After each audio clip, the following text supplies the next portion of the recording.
if you're allowed to say that. Good evening. Thank you for joining us here tonight as I call to order the Pflugerville City Council regular meeting at 7 o'clock on this Tuesday, August 25th. I appreciate you all showing up. I'm sure there's some exciting things that we'll hear about on the agenda, but as we begin, I ask that you take a moment and rise with me as we recite the Pledge of Allegiance to the U.S. flag, followed by the Texas flag, and then please remain standing for a moment of silence. I pledge allegiance to the flag of the United States of America and to the republic for which it stands, one nation, under God, indivisible, with liberty and justice for all. Honor the Texas flag. I pledge allegiance to thee, Texas, one state, under God, one and indivisible.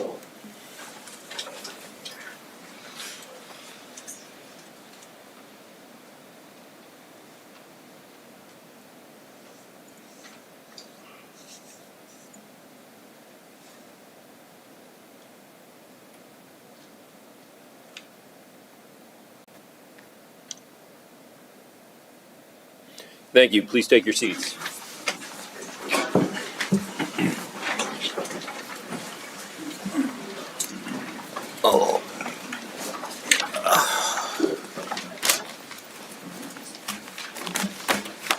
This brings us to our first public comment item for the evening. This is general public comment for items that are not on the agenda. I do have a couple of people signed up for this. I do need to read our legal statement here. In accordance with the Texas Attorney General opinion, any public comment that is made on an item that is not on the published final agenda will only be heard by the council. No formal action, discussion, deliberation, or comment will be made by the City Council. Each person providing public comment will be limited to 3 minutes. I have Tanya Tanco. If you would come forward to the podium, you'll have 3 minutes.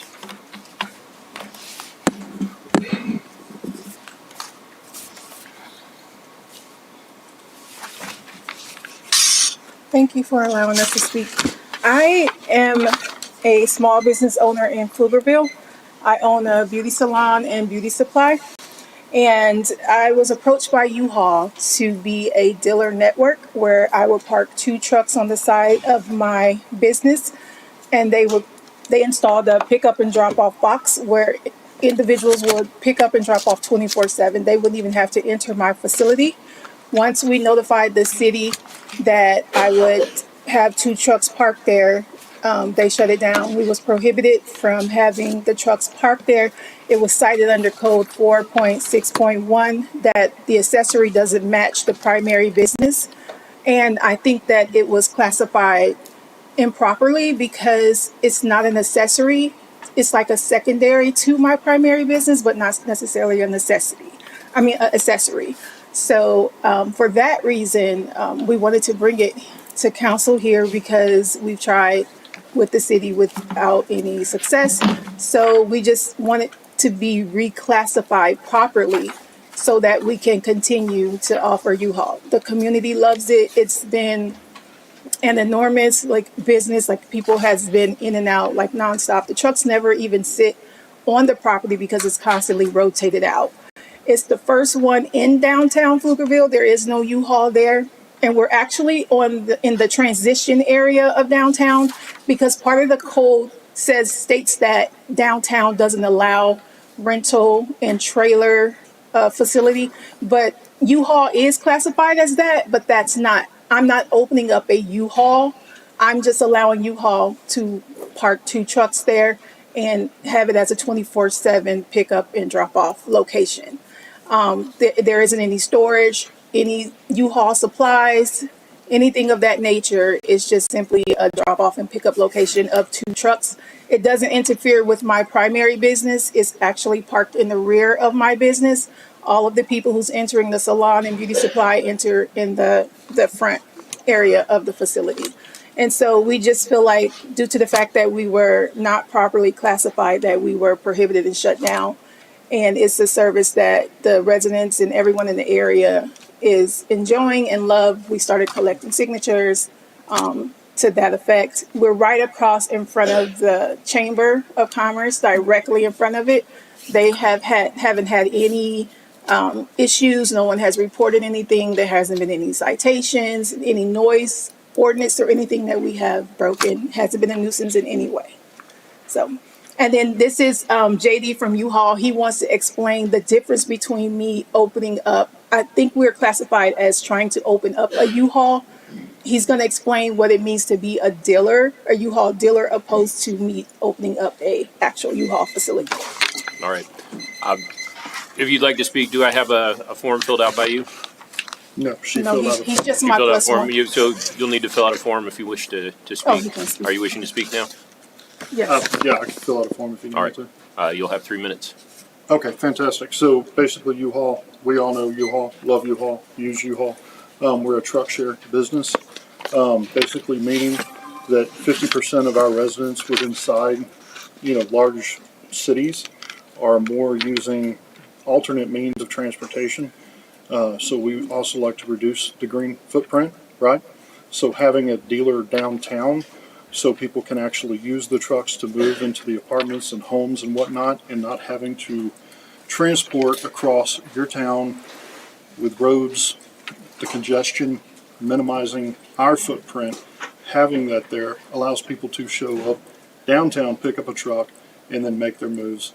And that's going to reduce, obviously, emissions, number one, and two, congestion, and three, it serves the community. And that's very important to us. We regulate how much equipment a location actually gets by our lot limits. So all of our vehicles are shunted instead of just being parked. They're staged and ready to go. Even if Pflugerville Police Department needs something in the middle of the night, if there's any type of, let's say, a domestic issue, that truck is parked there and ready to be of use to the city. Anybody who's, having an issue at home, they can access a truck, they can move. So it serves a lot of purposes. Primarily having a small footprint at this location means that we're only allotting for 2 to 3 max trucks, 1 or 2 trailers. We don't want to inundate downtown with a bunch of trucks. That's not what we're trying to do. We just want a small footprint, assisting in her business and helping the town. Thank you. The next person I have signed up to speak is Amin Abu Dawood.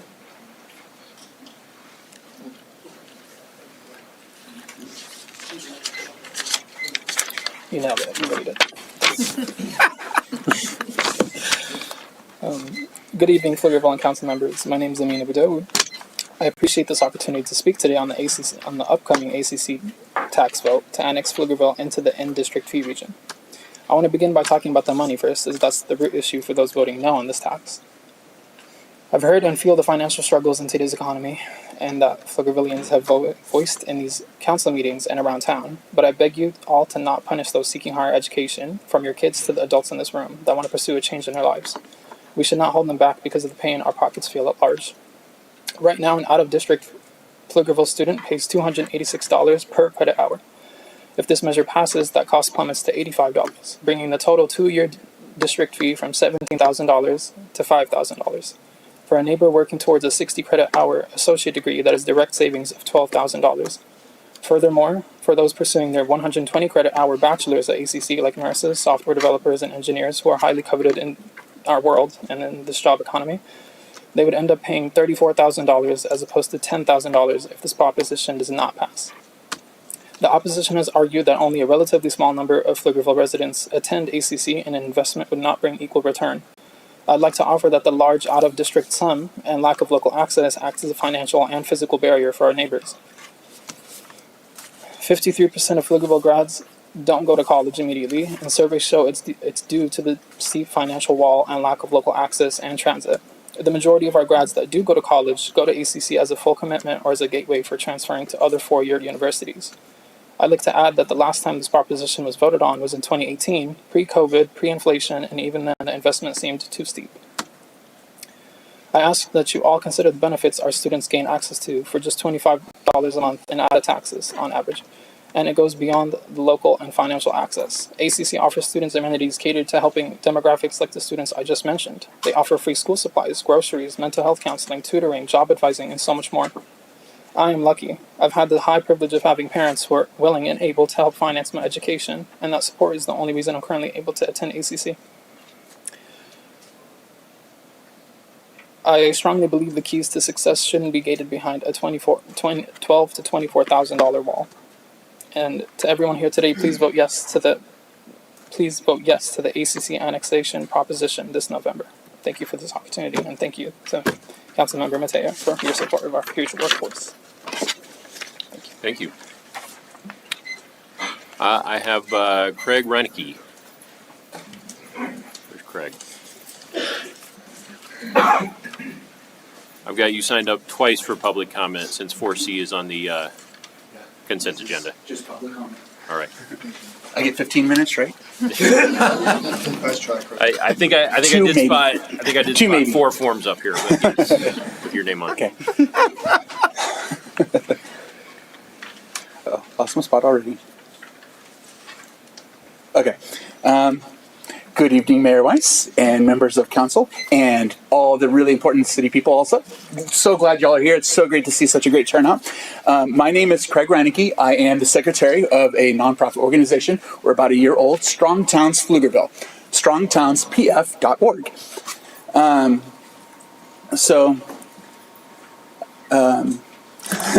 So anyway, I wanted to say, extend a sincere thank you to Mayor Weiss. He actually attended one of our last meetings where we had invited to do our events. We have a summer series, summer speaker series that we've been working on, and I'm very grateful for him to be able to attend that. I do invite everyone else to try and come to some of our others as well.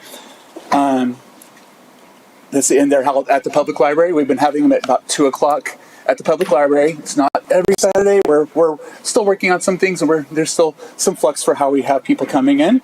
And I'm really excited that there is someone else that can I say maybe?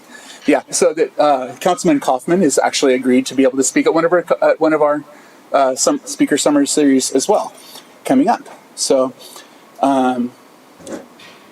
okay, we were. Like I said, we were thrilled to have City Council members Mike Enders and Darren Jarojda. I can never say his name. They had come and spoken a lot about what it is like, how to go through like elections and stuff like that. They've also talked about what it means to have a strong towns, what it is to have a strong town. Having a local leadership show up and listen to and engage in these community-led discussions means a great deal to our members. It shows a shared dedication to find productive collaboration pathways for Pflugerville future. I do invite everyone to be able to come to keep this momentum going. And we do, as far as what Strong Towns is a bottom-up approach to be able to making the city a stronger place. We work to try and help citizens, to try and help work with our local city government to be able to make our city better. We want one of our focus things is like trails. With our trails, that's something that serves everyone. There's some things that we're talking about as far as road development. Well, these road developments are great for cars, and if you have a car, and if you're an adult and have a license. But if you don't have a license, I'm sorry, your teenage kid still has to rely on you. If we have an infrastructure of trails, then we keep building on those trails, not for recreation only, but really driving that those trails are for transportation, then that serves everyone. That serves not only just the youth to be able to keep on going, but that also serves elderly. And there are times whenever you might have you might not be able to travel, and those trails might be a pathway for you. So anyway, Strong Towns PF. Thank you, Craig. That is all I had for this section of public comment for items that are not on the agenda. Is there anyone else from the public wishing to speak during this time on items that are not on the agenda? Seeing none, council, I will call our consent agenda. Are there any items that you wish to have pulled from the consent agenda? 4E. 4C. I heard 4C and 4E. That's Charlie and Echo. Any others? Let's close it. All right. Trista, would you do me the favor of reading the consent agenda? Yes, I have items 4C and 4E pulled from consent. 4A, ordinance on second reading with a caption reading an ordinance of the City of Pflugerville approving the 2026 Annual Service and Assessment Plan Update and 2026 Assessment Roll for Public Improvements for the Martin Tract Public Improvement District in accordance with Chapter 372, Texas Local Government Code, making various findings and provisions related to the subject and providing for an effective date. 4B, ordinance on second reading with a caption reading an ordinance of the City of Pflugerville approving the 2026 Annual Service and Assessment Plan Update and 2026 Assessment Roll for Public Improvements for the Meadowlark Preserve Public Improvement District in accordance with Chapter 372, Texas Local Government Code, making various findings and provisions related to the subject and providing for an effective date. Again, 4C and 4E have been pulled from the consent agenda. All remaining items may be acted upon in a single motion. Move to approve the consent agenda. Second. I have a motion and a second to approve the consent agenda.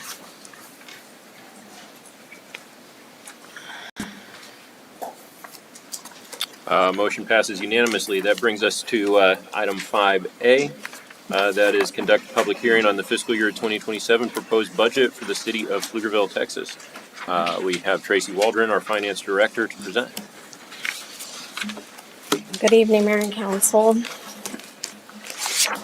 As it was stated, this is a public hearing. This is required by the budget process. And so I have a presentation that you've seen. We've added a few extra items to it. So I'm going to go through it fairly quickly because it's not new information.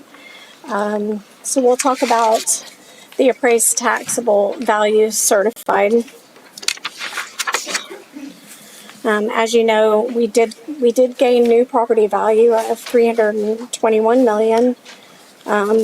We also had about $20 million captured by our tax increment reinvestment zone, but we did lose some property value to personal exemption. I went back and looked at our 20-year history chart that's in our budget, and this is the first time in 20 years that we've seen our total taxable assessed value go down in totality. So just want to point that out. This is new territory for us. Talk about the no new revenue rate and the voter approval rate. The no new revenue rate is the rate that produces the same amount of revenue with the same properties year over year, where the voter approval rate is the maximum rate allowed by law without going to a mandatory election, and it's 3.5% over the no new revenue M&O rate. Property taxes that had been calculated are the property tax that was proposed as the maximum rate on August 11th by the council was the $54.36. This is the voter approval tax rate as it has been calculated. The voter approval M&O rate is $26.10. The debt rate is $28.26. And the total no new revenue tax rate as it was calculated was $54.07. And the no new revenue M&O tax rate is $25.23. The property tax revenue that is being generated for the general fund, which is where the M&O is budgeted, is $30.1 million. That's $1.3 million over the fiscal 26 projected budget. As you can see, the projected budget is coming in a little less than what was originally budgeted, and this is just the difference between those properties that were under review and have come in at different values over the year. The average homestead value, as you can see, the average and the median taxable have gone down over the year. And the difference in the calculated rate is about $54. We did look into the properties that are below the median taxable, as you had asked Mayor Weiss, and about 50% of our residential properties are underneath that median. On the appraised taxable value, as we separate it between residential and commercial, we are noting that commercial values went up by 5%, whereas residential went down by 2%. This is just a chart showing where Pflugerville's rates fall compared to some of our cities in the region. And we did point out and add to this chart which of those cities are using some of their sales tax to specifically reduce their property tax. So Yeah. let's stick on that one for 1 second. And what's great is that we have enough people in the room so we can have this conversation. I mean, I'm just being real, because we say these things and then I don't think people really understand the consequences of that. So why would that be such a demonstrable difference for folks to use sales tax to reduce their rates? Why would that matter? Well, they're able to apply a certain amount of sales tax to basically calculate down their tax rate. So if they assign 0.5 of their sales tax towards property tax, then that is it's factored into the calculation. Okay. And it would be different for each city depending on how much sales tax they have And available. it's been a while since the last time I checked, and I know it was a while ago, but I think for Round Rock, at one point, Dell was half of their entire city budget, Yeah. just from that one sales tax source. So definitely different composition of sources of revenue for some of these cities. And I'm glad the mayor brought that up. Doug, because Doug, and I see Jim right behind you nodding along, because he's right. We used to have this conversation about what's the importance of having commercial to offset what happens with residential, and why it's key to bring those in, because of not only ad valorem, but also the sales tax revenue that can be utilized for that.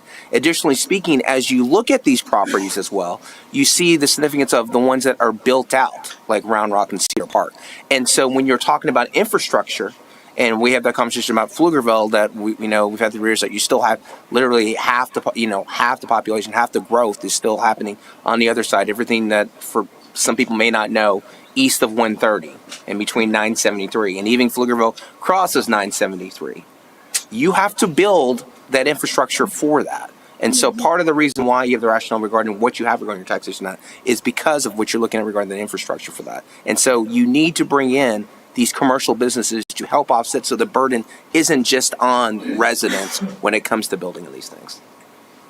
Tracy, do you know if these other cities still have 1% sales tax to go to regular operations, and like the sales tax that they designate isn't in addition to that because they have more sales tax than we might have? I would have to dig into each one of them and look at their composition. This was my understanding that Round Rock, I think, has 1.5%, and half of the percent goes to sales tax. So they still have the 1% going.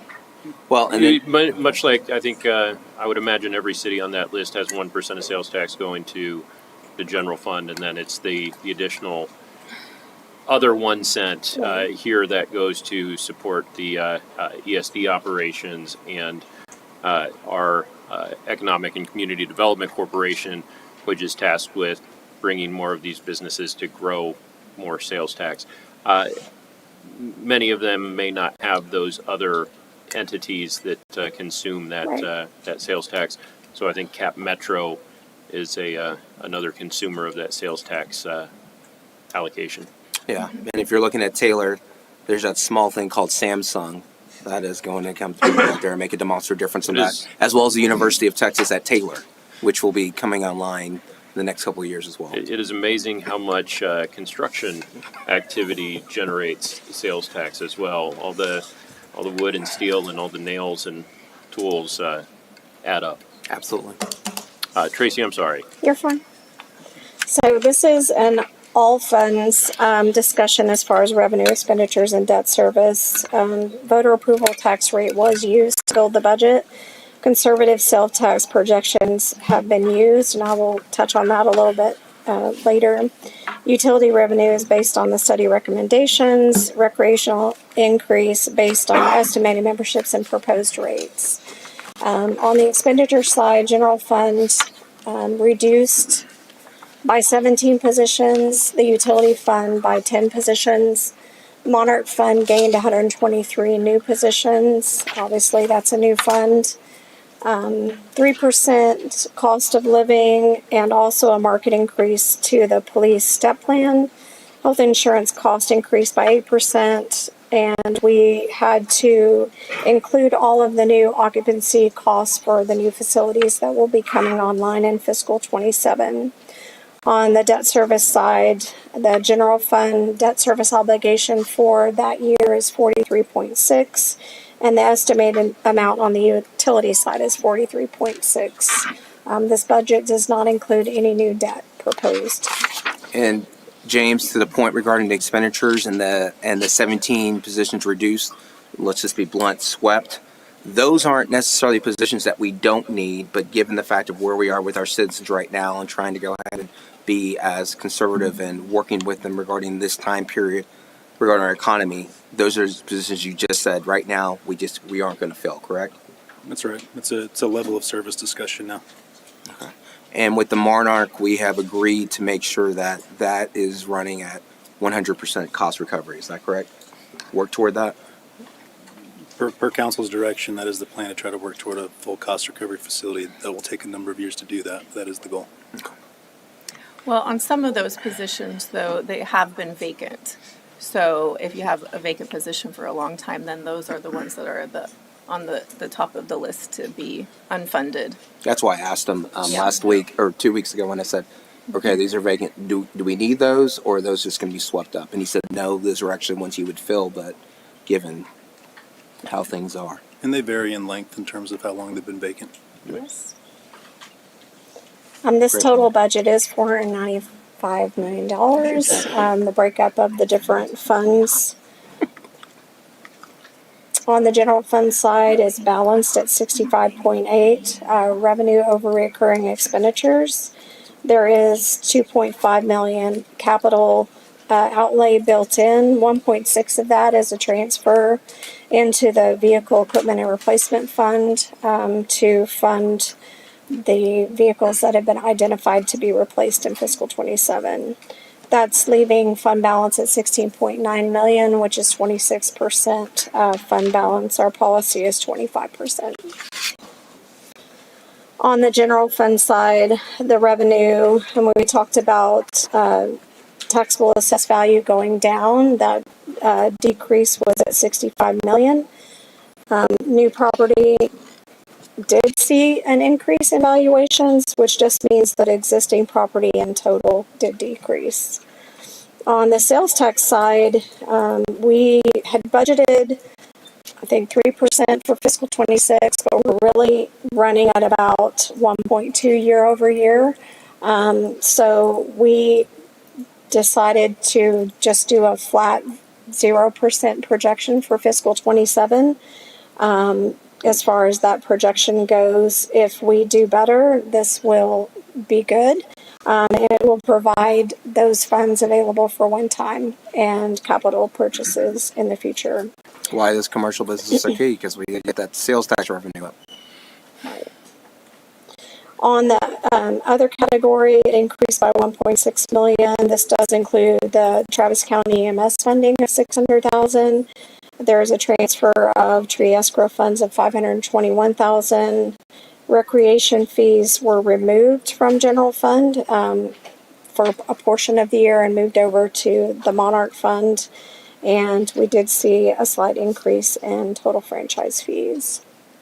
Tracy, can you explain franchise fees and how that works with our utility fund? These franchise fees are franchise coming from, it's not the franchise fee that we're talking about coming. Yes. That is a transfer from the utility fund. So sorry, explain franchise fees and then also how we deal with that with our utility fund. So these franchise fees I'm talking about are right-of-way fees that utilities pay.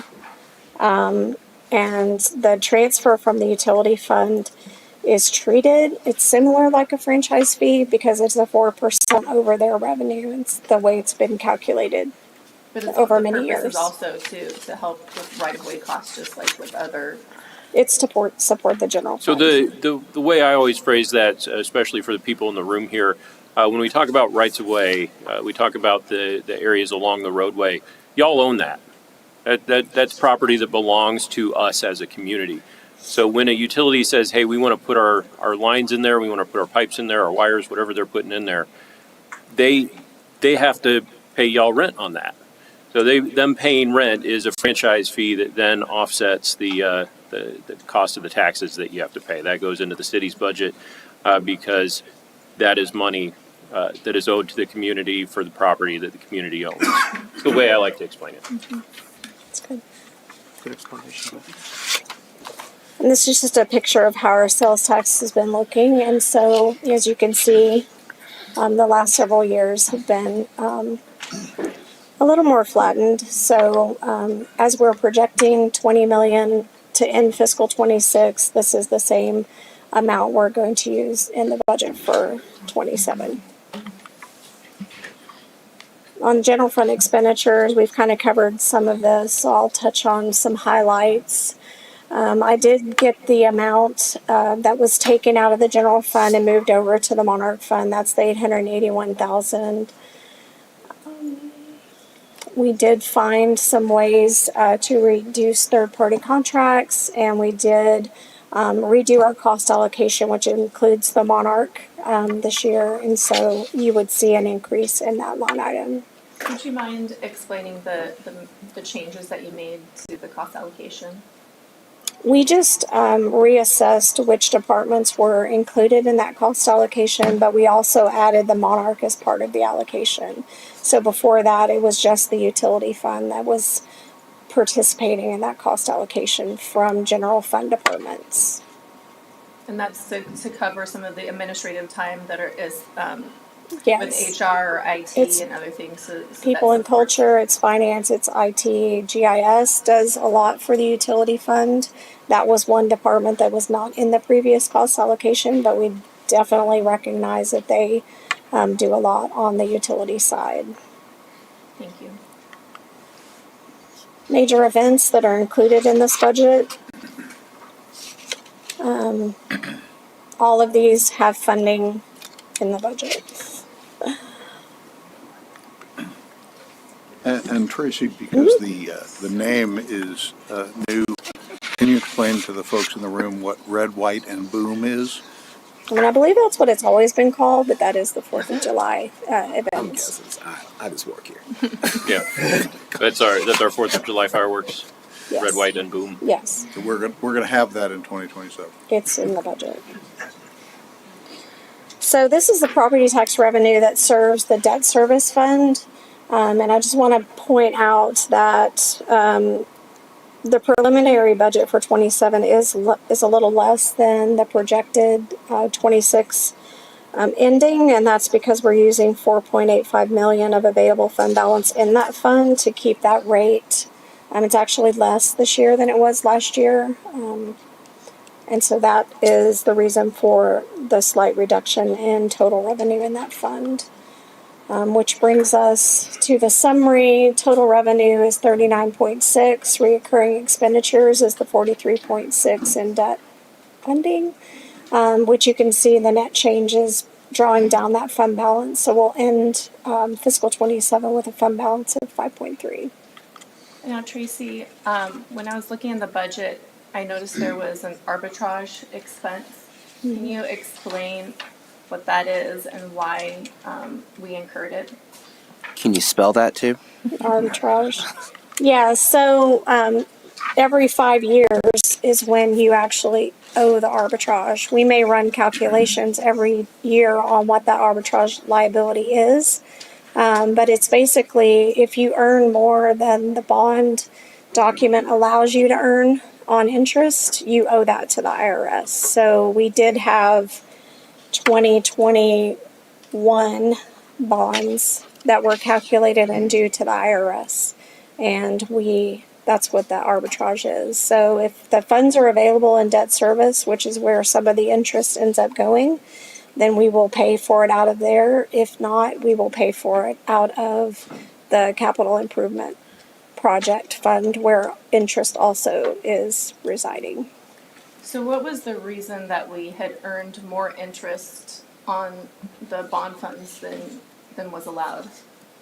The rate we were earning investments at was higher than the arbitrage rate in the So bonds. it's specifically on the rate or also the amount of interest income, and so the longer the money would It's the earn interest? it's the calculation between the arbitrage rate allowed. So like in some of those older bonds, the arbitrage rate was like two something. And it wasn't that long ago that we were earning like 5% on our investments, even in Okay. investment pools. So just it's based on the interest It's rate the we're difference earning, between not the how two. long, not how much interest we earn, like in total dollars. No. And then I thought you had mentioned something before about if we have too much of a fund balance in the INS fund, that we might owe arbitrage on that. Can you explain that a little bit? Yes, further? there's a 1/12 bona fide calculation that basically if you have more than 1/12 of the debt service that you owe that year in the fund, then that can be subject to arbitrage. So are we close to being at that? We level? are over the 1/12 right now, which is why we're trying to draw the fund balance down to get underneath that bona fide calculation. On the Monarch Fund, still want to reiterate, this fund is, I wouldn't say, it's still being refined. And so, we are stepping out with a budget that has been vetted, and there's a lot of research that has gone into these numbers, but until we start selling memberships and start programming the facility, and until we start hiring these 121 part-time positions, all of this is, up for, we'll see how the actuals actually come through. So we will be monitoring this fund, but this is where we landed when the budget needed to be produced. And so just to say, these are very much estimates. This budget does include 2.1 million support from 4B funds from PCDC. And I did make the note on just how much was being transferred over to this fund from general fund. Now, on the additional employees that need to be hired, is that going to be staffing at full capacity, or are we going to be adding new positions over the next 5 years as we add memberships? I believe that the recommendation for the staff level is to operate the facility at the hours that we are suggesting that it be open. So it's not really about how many memberships there are, but covering the facility. So if we have the same hours this year as we do in the next few years, the staffing should remain consistent. But if we add, we might need more staff, and if we reduce, we might need less staff. Yeah, I would defer to those who have been working on the And I imagine financial largely sustainability plan. I imagine largely that's a fixed cost, but there's probably a little bit of a step cost There's in there a little related to variance in there, programming. yeah.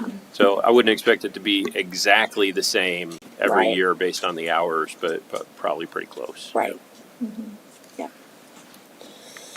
On the utility funds, the projected revenue is 66.9, operating expenditures at 32. This does include, new facility costs. I want to point out the debt service is a transfer of 32.5. It's not the total amount that's owed for debt service.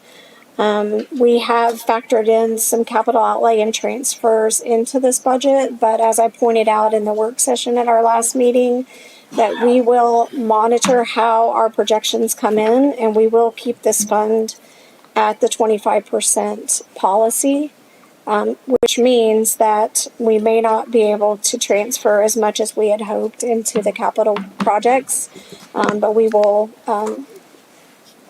continue to monitor that throughout the rest of the fiscal year.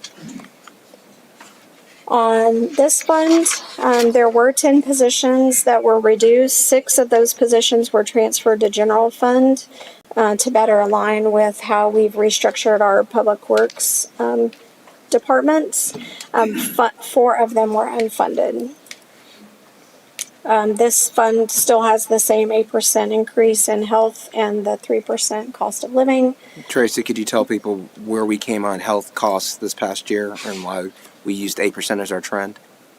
We actually were able to stay within our 5% increase last year in the budget. But they always come out early on in the process saying that our insurance is going to go up by like 20%. The last number I think that was thrown out was 14. So by the time we actually are doing a request for proposal, so we are putting it out onto the market this year. So in October-ish timeframe, we should be able to know where that's going to fall a little better. As you asked last time, we talked about health insurance. If we cannot get the provider to get close to the 8%, then we have to start looking at benefit package, like what we're offering from a benefit standpoint in order to get to the 8%. And that's probably the most significant thing for y'all to hear about the public is that, we all know at home how much insurance cost is going up for each and every one of us. And the reality of the situation is that to get folks who are working in the public sector, they have to have a good insurance package. And if we have to reduce our package because of the issues regarding cost and issues that are going on in the market that are well beyond our purview, I'm trying to be generous here, then ultimately what we'll do is we'll lose folks to that because of what's going on regarding our package. Competition, yeah. On the operating side, obviously we have the new plant, the Wilbarger wastewater treatment plant coming online during fiscal 27. So all of those additional expenses have been included. Also the expansion of the water treatment plant. We did find some reductions in third-party contracts in this fund. On the capital and transfer side, of the $828,000 that's being noted on the slide, $500,000 of that is being transferred to the vehicle equipment and replacement fund to fund replacements that have been identified for fiscal 27. Tracy, I'm just going to comment real quick. So this is one area, some of these, when it comes time to add positions, this will be the first place that I'd recommend is Public Works. I absolutely need those 10 people that were cut. It's just they were vacant, and rather than laying people off, like that was the decision that we needed to make. So if things go well this year and there is an opportunity to add staff back in, get a Public Works director in place, get an ACM over Public Works in place, I would just expect me to come back and ask for some more positions if we can swing it sometime mid-year. Just to clarify, there was just 4 positions unfunded and 6 were transferred, right? Yes. Okay, thank you. We did want to bring back a conversation about the capital projects in light of council's decision on the 2026 proposed bond projects. We did hear that we did want to try to find some funds and move forward with some of these projects. And so this is the recommendation that we're bringing forward as it relates to Limestone Commercial Project, which is $4 million in the budget. The amounts on these projects are what was budgeted for in fiscal 27. So $1 million for the new shelter. All of that is considered design costs. Reunion Park, $150,000. 1849 Phase 3, $500,000. This is all starting designs on all of these projects. And just the fiscal 27 fund year for annual trail improvements is $3.8 million. So what I heard from the bond discussion, the proposed 2026 bond discussion, is that it's not that we don't want these things, it's that we don't want to issue a bond for construction yet.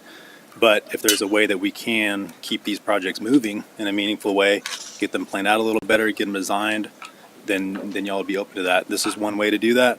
Limestone Commercial is $4 million. That's a project that you could make a policy decision to say we're going to wait on that and let developers pay for that if and when that becomes appropriate to do so. So this is kind of low-hanging fruit, so to speak, to meaningfully move some of these projects so we don't lose momentum. So I like the idea because the reality of the situation was this, is that we said that given the economic reality for folks, we didn't want to issue a bond. If we're going to ask for funds, it's got to be something big, dynamic, that's going to make a demonstrable difference to the community. End of story. And things that are ready to go. Yeah. Things that can show value very quickly. And I've got to say that, if no one else is going to say it, I'm going to say it. Thank you, Doug. Because I think this is a very smart way to go ahead and see about shifting our funds on this. Because the reality situation is that, as y'all heard, we need all this. There is nothing that we don't need. But how do we balance that with what's going on with our own pocketbooks at home right now? And so this way, we have a project that we're looking at. We're saying, okay, instead of doing this in Limestone, and y'all know where the busiest place in Pflugerville is at noon on a Saturday over here, in that area in Stonehill. We're going to go ahead and use those funds to go shift some of those projects to have them move forward so they're run ready, and then we'll see what the economic realities are next year. I think that's a smart idea. So I have a question though, because that's a road project, and when I look at the funding, Hey, I just work here. Okay. Those are dedicated for the debt that was borrowed that's going to be used is dedicated for transportation. So I'm just wondering how we can use those funds. Very creatively. Okay. So I have some projects in the CIP reserve fund, which is not reserved funding, that are transportation projects. That this money will come from a CO, and those transportation projects are eligible for that CO funding, which means that will free up that money in the reserves for these particular projects. I did look, and the GO funding that we had available was not available for park projects. And even though the CO funding was not either, because parks were not included in that CO, but there are transportation projects in the reserve fund that we could shift back. So what I heard is funding. you found a way to keep our budget balanced by moving it around and Just shifting a little bit. reprioritizing. And I think, again, just it's a smart idea. We all know the new animal shelter, I mean, that has to be a priority. I love the way that Jonathan and Kim brought that up last time, specifically talked about that, and we've got to do something on that. And I'll be blunt. The historic colored edition has been one of the most dilapidated and underdeveloped and underappreciated areas in our community, where the black community first started here in Pflugerville. So if we're going to do something, we're going to make sure that we're actually supporting that area and develop to where it is. And so I'm glad to see what's happening regarding Reunion Park is that, and trying to move that project moving forward. They've been waiting not months, not years, not decades, over 100 years to make sure that they get the same support that the rest of Pflugerville does.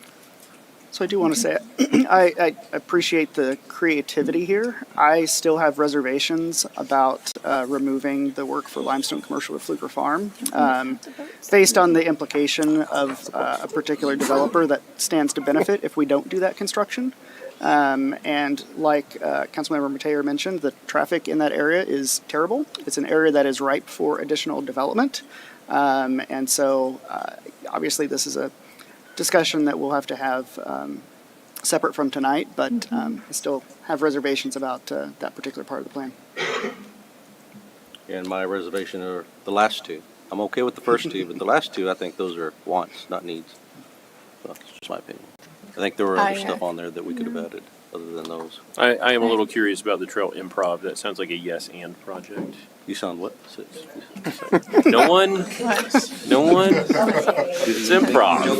Oh, okay. Oh, wow. If you have to explain the joke. I gave it a shot. okay. But Yeah, again, we could talk about that later. Yeah, I think we need to have a further conversation about But I the like it. priorities of those, but I think also, the things that are on this list, I think some will cost more than others. I think that's a good list to start from, but we're probably going to want to reallocate within that list.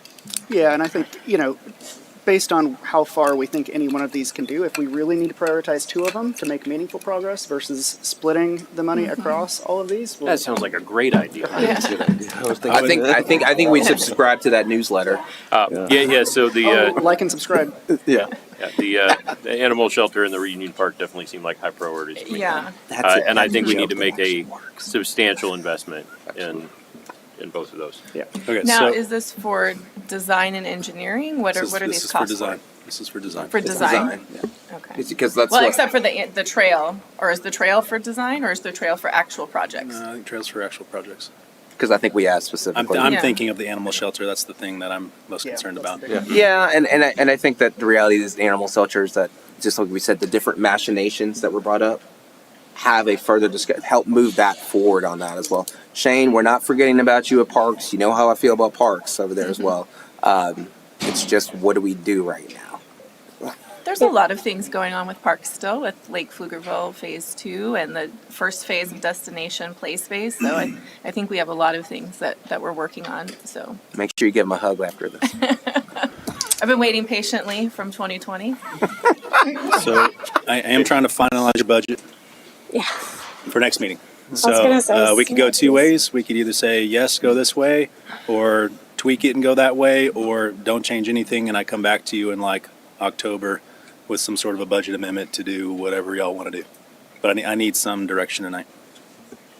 I'd pick the first two. Same here. I would like to see some immediate investment in remediation at the animal shelter, in addition to the planning. We're doing that now, yeah. Well, as Rudy says, Reunion Park has been waiting for the better part of a century, and it's also the smallest cost on that list. I think we can afford to prioritize that. So if you don't want to touch the limestone at this point for various reasons, and you want to focus on the top two, I can probably swing that with interest in the reserve account if we're just talking about those two for fiscal 27. I will say the CIP department is looking for a little direction so that they can finalize, because we already know we need to make changes with the changes on the 26 bond projects, because if we're not going out for debt, we're not paying for those projects in 2027. So if that is the case, we can make those modifications and make that work. That's a big maybe though with the interest. I want to emphasize that. That's Yeah. like you're rolling the dice on that. We don't know how that's going to shake Yes, out. I have set aside money for arbitrage. There's some risk fund. associated with that approach. So are you asking for us to make a decision on the limestone commercial tonight? I'm asking for. Yeah, I felt like there wasn't formal direction, but it was very much like, can we try to get to yes on designing some of these projects? We did. So that That's it's fine. shovel ready if and when a construction bond came. Is that fair? We did say So that. that's what I'm doing. I'm bringing you a potential solution to do that. I mean, I'm good either way. But I do. The only one that gives me heartburn are the top two. I do agree. Those should be priorities. So, but in order to do those, maybe we can do it without taking limestone, but off the table for this year. But if we did take it off the table for this year, we could. This would be my recommendation. Okay. This would be my recommendation. This is the cleanest way. This is I am risk averse to some extent. So I do think this is an easy, clean way to fund those projects. It would, if you want to focus on the top two, you could allocate more of that money to doing additional things. We do have some money kind of built in. I'm scaling back some other renovation projects to provide some amount of money to do stuff like right now we're kind of gutting the ceiling in the animal shelter. That's just disgusting with rat infestation. So that's being remediated right now. We do need to address some HVAC issues. We're doing doing some drainage stuff around it right now. So that's an option too. We don't have to use the full $4 million, right? We can, whatever y'all want to use. That's an easy way to do it. The only conversation is that and Jonathan brought it up, and so I'll be more blunt about it. It was 4-3. Mm-hmm. So, I mean, what you're asking for us is to revisit that. What was 4-3? Vote. What was 4-3? Limestone. Limestone was the conversation we had. Did we vote on that? I don't remember voting on That was the general consensus. Yeah. But I've also talked Maybe to we some did, of y'all. yeah. I We talked did to not some of know. y'all since, and it was like, no, that sounds okay. So This is how we get. And that's Yeah. the point, right? Yeah. Like that's. Well, it's trade-offs, right? What's trade-offs. most important? And I mean, my position was that limestone commercial is a developer, project, and Yeah, you did say that. You did say that. there's other considerations, and I think we should, if a developer can go and do that project, that we should let them do that rather than the taxpayers doing it up front. I and believe to your I point, believe we had an ask right to come back with. Yeah, and what we that haven't looks heard like, back. and yeah, that's in the works, right? Okay. We are in discussions with that developer. I just want to remind that developer there are phone calls out there waiting for a call back. He's asked for additional time, right? I expect to bring that to the next meeting. But to your point about like benefiting a developer, whether we don't build it or we do build it, we're benefiting somebody. Yeah. Right, so we build this road, the person that owns that property benefits, that developer benefits. So I either don't way. like when a developer makes a there's a specific benefit. request that we don't do an infrastructure project to benefit them. That is a line that I will. I think it's I don't one mind saying. consideration. I think it's one of many considerations. I think it's That's my important to be very clear on that.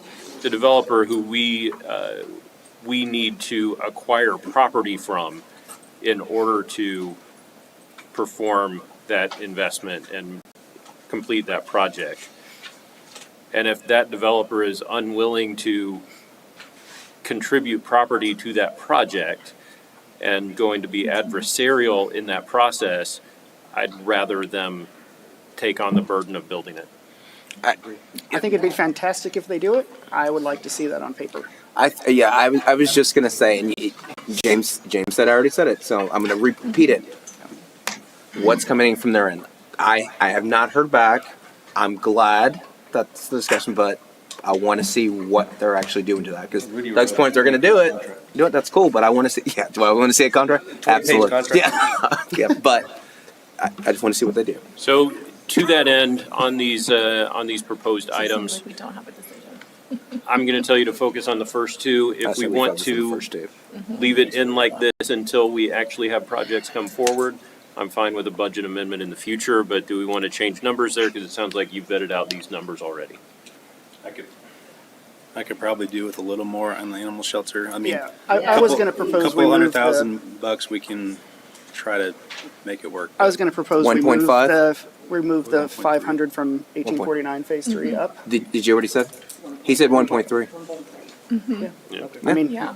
Well, you're saying we got 500,000 there I mean, I was for saying that, 1849. Go ahead and move that, and then the trail that. improvements. would handle remediation, potentially additional ones for now. He's and burning give us- a hole in your head while watching you right now. We have had trail improvements every year, so we are actively investing in our trails. We are Keeping also up the with it. trail capital of Texas. And how many, is it 74, 78 miles of trails? Oh, sorry, I was talking about the 1849, not the Oh, trail okay. improvements. Yeah, And I say that Well, partially someone else because has our something residents Yeah, haven't it's seen the okay. benefit of all of the amazing work that's been done in Phase 2 yet. And I think it's just a Yes. fantastic way to let them start using that this year, over the course of this year. And we can put pencil to paper again next year on what to do next there. And you know, I mean, I probably have all of us. I probably use the parks more just because of coaching and everything else over there as well. And it's astounding what Phase 2 looks like. Like Phase 2 blows the water out of, and it's the reason why Round Rock is building. Like I told you all, we had the conversation about what they're building because we're taking part of the market share with that. I know land doesn't get cheaper. But I think the reality is that, as we talked about and Shane articulated, even if we were going to try to do something right there in 2027, we're actually looking probably at 2030 anyway. So All right, speaking of, I'd like to move us forward on this. Do we have direction? so one more consideration for you. The top two. So Oh. we also do not have funding to purchase land for said reunion park. That was part of the bond prop. So you could use part of the trail improvements to help with that too. So I you could- think I would like to see that in a future amendment. See what we can accomplish on Reunion Park. I know we've got some other things Okay. on our plate related to that. Agree. Yeah. So I'm going to say, don't spend the trail money on day one. Sure. Sure. How's that? Day 25, So you are okay with shifting the limestone funding with what I've heard on I think that's. I don't think I said my the piece. top two projects? my piece. I don't think I heard that. I think that's what the budget needs to say right now. Yeah, it's just moving it 1 year, right? You could. Yeah, I think I'm Which fine with Councilman Kaufman's Okay. suggestion I that thought she we was saying, yeah. put that Phase 3 money into the animal shelter, at least part of it. What about But all of the limestone? money has to come from Yeah. What somewhere. about Oh, yeah. what about? Wait, Want to wait, be clear that I don't have the yeah, formula. no, what's I think we're saying. He's talking about reallocating within there. Go ahead and scratch Phase 3, put it in the animal Yeah. shelter. That's fine. So- And yes, the limestone commercial, in order to accomplish this, we recognize that needs to be scrubbed. So So Dave- it's not pushing it a year, it's using those funds Using for those these funds. projects. So David, are you okay with that? Okay, Yeah. well then I guess, That's, yes, yeah, I mean, I'm okay with that. Same practical endpoint. but hold off on what we're doing with the annual trail improvement. Wait, and that's the same way they voted last time. Yep. So All are right, y'all what's- okay? That's fine. So am I good to shift limestone at least a year? Yes. Because I think that satisfies both of like, we're putting somewhat of a time frame on it. Y'all okay with I it? think it's I don't have probably to more like than it that. if there's enough other people that are comfortable with Because it. I'm going to make changes to the budget document. I know. That's why I'm talking to this side. 'Cause SCIP, these folks, all that. we already know. So we're bumping limestone a year. We're moving forward with the Reunion Park ASAP. We're increasing the new animal shelter from 1 to 1.3. We are pushing phase 3 back a year. And we are not spending the trail improvement money on day one. What's your thought about when we move forward with the trail improvement? Well, the reason why you said not day one is because My expectation is later in the year it may need to be relocated So- to the animal shelter or Reunion Park. let's Not until we're satisfied with those projects. let's keep our powder dry and see what So comes I back need with to be designs. clear on, we can't just bump limestone a We're- year. I- It would keep its funding, which does not give it's on the us CIP, any money for can any of un- these we can other unfund projects. We're Unfund it. talking about Okay. unfunding it in this budget. Gotcha. I Just to be clear. What? See what happens when it comes to a vote. Can we move to your next slide? It died. It stopped working. It doesn't I want to counted work. to 4 or 5. All right. Yes, Yeah. you did. You got 4 at least. We got there a while ago. I don't have to agree. Y'all keep saying something different than what Tracy is saying, so that's what she. Well, I saw him getting outvoted, so I'm just smiling, nodding. I think that I can use what you've given me, Okay. and that's really the end of my presentation, and my clicker died anyway. So we will be back on September 8th for a public hearing on the tax rates and also the ordinances for, yeah, we'll go to the end. All right, Tracy, I do have one question for you then. The median home last year versus this year, how much can, and the median, of course, that's half of all properties, half of all homes are less, half are more. How much can they expect their taxes to go up based on this budget? It's actually going down by $54 annually. I'm sorry, you said it's going down? It's going down by $54 annually. So the median home will be paying less next year than they paid this year. That's correct. That's a great story to tell. Thank you for that. But there are 50% of the homes that may see That are an above the increase. median. Yeah, above the median. So But that doesn't mean they'll see an increase. it depends on whether valuations. Yeah, but happen some to of the them will. valuations. So it just really depends on your taxable value from last year and this year. I love sitting between you two. I mean, my taxes will go up, so I did the math. This was so a public hearing, and Yeah. so I had- it's been a while. So I'm just saying, there are people that will have increased taxes. I had someone reach out to me today, and we looked it up, and theirs would go down. I think it was $370 dollars, so they were in pretty good shape. This is a public hearing on the proposed fiscal year 2027 budget. At this time, I'm asking if there is anyone from the public wishing to speak on this proposed budget. You got one? You got one? Yep. All right, come on forward. You'll have 3 minutes. I think I'll take less. I just have a couple questions, that's all. All right, I'm Trent Barlow. I'm also running for Pflugerville City Council, place 4. If you guys don't know me, so look me up after this, see if you want to vote for me or not. It's up to you. But shout out to Rudy. Good to meet you. He's in place 4 Try right and now. take your spot. Term limited, not running against it. Just so we're all on the same page here. No, sorry, I just had 2 questions about the budget this year. So we were talking about median home property taxes going down just now. And I just want to clarify, I think, and correct me here if I'm wrong, the tax rate is going up, but because the median home value has declined over the past year, the actual dollars paid will decrease for the median home. Is that an That's accurate correct. statement? That's correct. Okay, so we are raising the tax rate, but the median home value has declined. Okay, and then I had a question on the animal shelter. I understand that it's in disrepair and then it needs fixes. It was my understanding that there had been a proposal floated as well to possibly outsource animal shelter services to like Williamson County or another nearby municipality, and that would actually be a lower outlay every year. but again, could be misinformed there. Is that So inaccurate? I'll answer that because that's why I'm glad people come here to these hearings. That was an idea that was floated.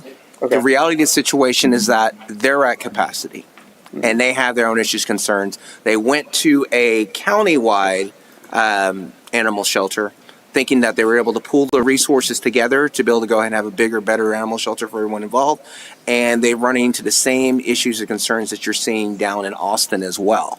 And frankly, for our purposes, and you know, what is it, like 3 to 5% of our cities in Williamson County? Something like yeah, about 100 registered voters. yeah, or so. You know, for us to, I mean, we had this conversation years ago. It wouldn't make sense, and they wouldn't really like for us to actually try to even attempt to move that way. So the reality for us right now is that we have a shelter that that we've said over and over again for a better lack of term is no kill, just given how things are with our animals right there. And we're trying to see what we can fix here, because this has been an issue not 1 year, 2 years. This has been, how long have we been ago? 10? When was the last time we had that vote? 2015. 2015? 11 years. 11 years in the making. Before my time up here. So at some point, we've just got to do something. Sure. Well, we did do, the council did do something. Outside of remediation. No, they built a new intake building in 2018. How did that turn out? Well, there was a new intake. Yeah. So something was done, which was listed as phase 1, and phase 2 had not occurred yet. Okay. All right. Thank you. Thank you, Trent. I think I'm probably out of time. So thank you very much. He did say 2. So all right. Is there anyone else from the public wishing to speak on the budget? Move to close the public hearing. I have a motion and a second to close the public hearing.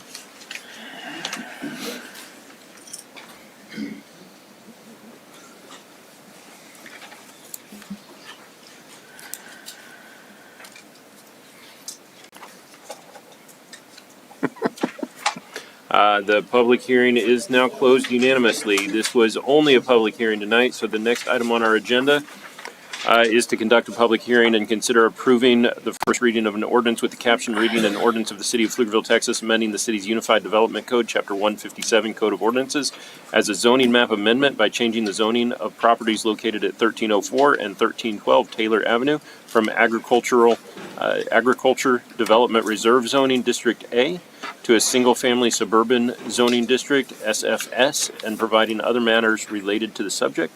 We have our Planning and Development Services Director, Ms. Bailey. What do you have for us tonight? Good evening, Mayor and Council. Just for the record, this is going to be a public hearing.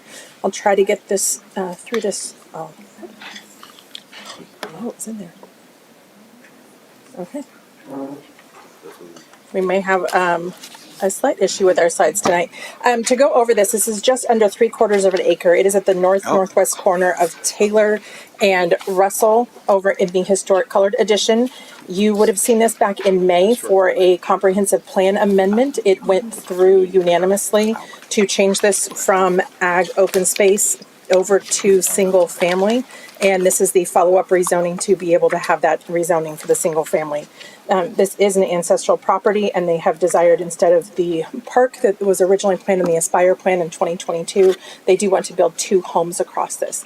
The property has already been platted. This is the very last step before they are able to start developing that as their homes.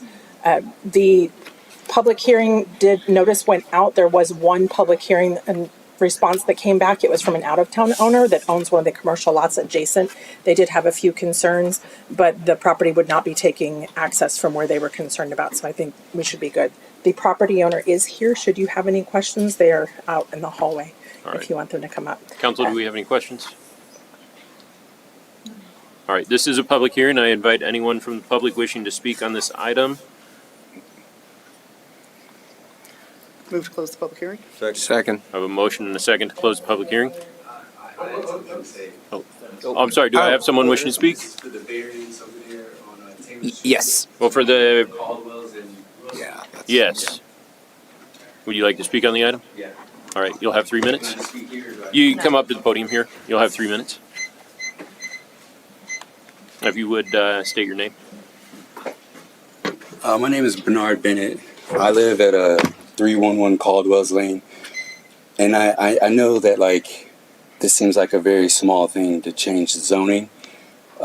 Everything in this area, well, not everything.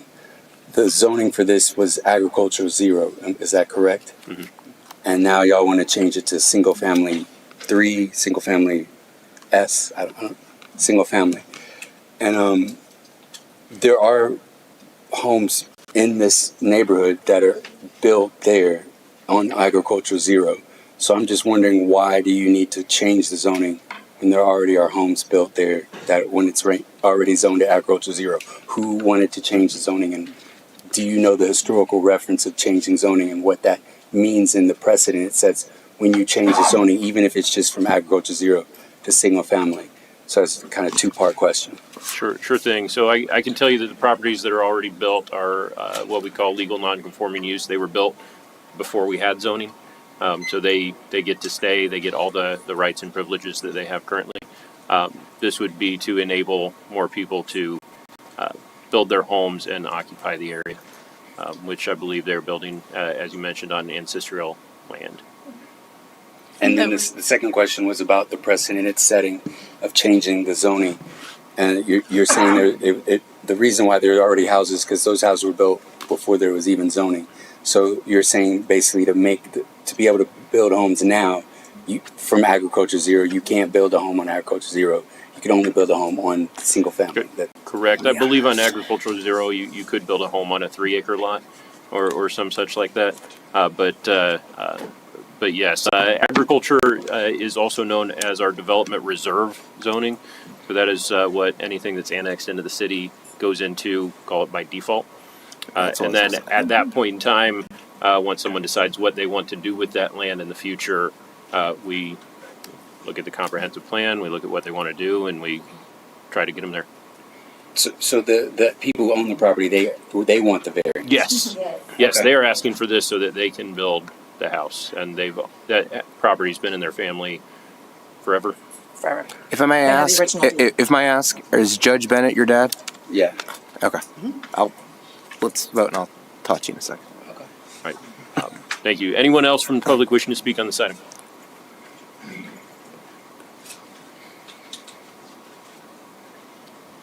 All right. We already had the motion in the second. The public hearing is closed. This is also available for consideration, approving the ordinance on first reading. Move to approve. I have a motion and a second. I have Rudy step away.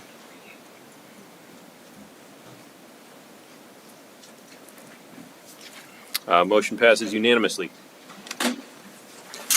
That brings us to item 6A, discussing consider action to approve a construction contract with Chasco Constructors Ltd. LPP by Chasco Constructing GP LLC. It's GP in the amount of $3,174,744 for construction services associated with the TR 2501 Parkway Drive Street Reconstruction and Drainage Improvement Project. We have Gabriella. Good evening, Mayor. Good evening, council members, and good evening, members of the public. My name is Gabriella Jurkoven. I'm the Assistant Director of Transportation. So, yes, indeed, for today's item. Oh.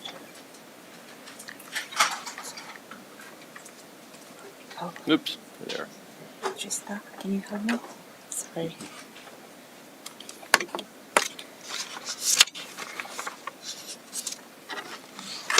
Thank you. I ask to approve the construction contract with Chasco Contractors. So Parkway Drive Improvements is a project that is long overdue, and it has funding from CDBG, our Community Development Block Grant. And we had only 5 bids for this project.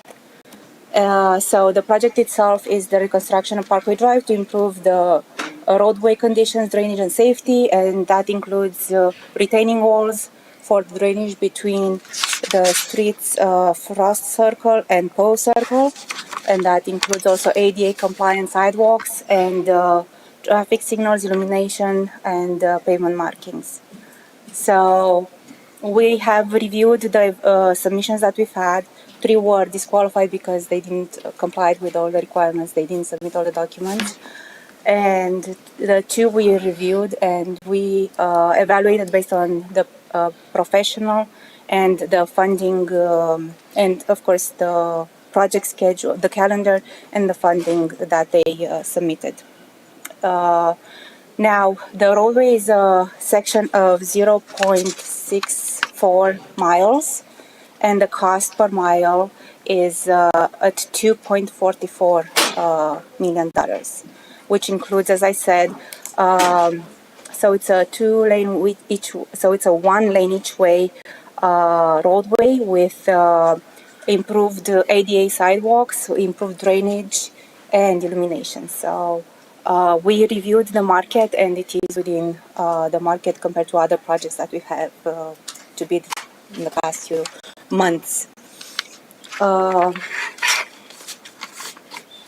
So, by providing all this information, we request you to approve the construction contract with Chasco, and in the amount of $3.174 million for Parkway Drive Street Improvement Project. Thank you. Mayor, I move to approve. I had a question. Got a question. I just want to clarify. This does have how much is the CDBG funding on this one? So to date, with the amount that's going to be approved of this fiscal year, is about $800,000. $800,000. Yes. We're leveraging CDBG to assist in this project in this area. That's really great use of funds. Melody, you had a question? Yeah, my question was that the overall total budget in our CIP is $3.2 million, and the contract for construction is coming at $3.2 million. That's correct. And so I know that the CDBG is part of that $3.2 million. So I'm just wondering, where are we going to be funding the overage? That's correct. So we did identify in general funds reserves additional the amount available for the additional funds that we require. So the OPCC that we had available last year was at 2.8, which we had estimated for construction. But since then, with all the changes, we did end up to have a higher cost. So we have identified the additional funds that we require in order to complete the construction of this roadway. So what do we estimate that number to be? Did I hear that right? That's about 400,000. Yes, Is that that's what you correct. said? Okay. Yeah. Yeah.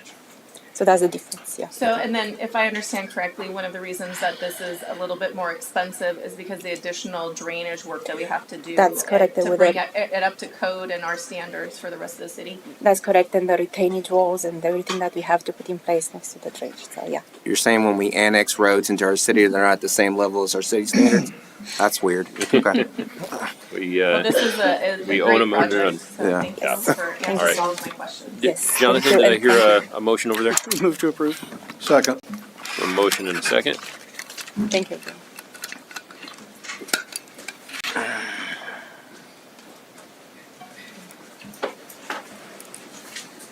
Motion passes unanimously. That brings us to item 6B. Goodness more. Item 6B is to discuss and consider action to approve a master services agreement between Flock Group, Inc.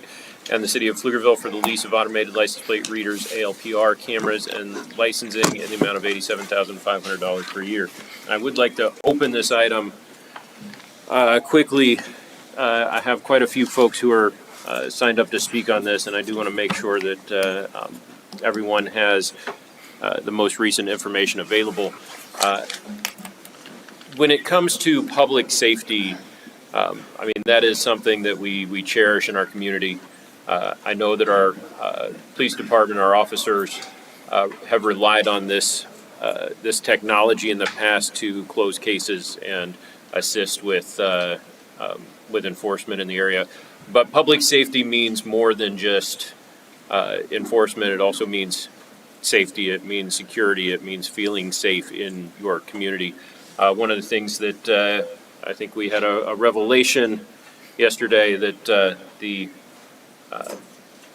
vendor may not have had as secure data as we had expected, as was in our contract, despite our staff configuring everything properly.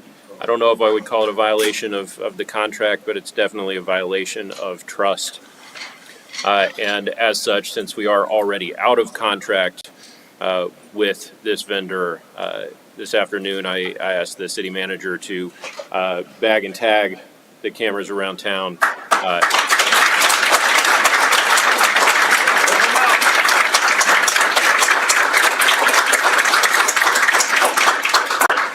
We can't engage with organizations that we can't trust, unfortunately.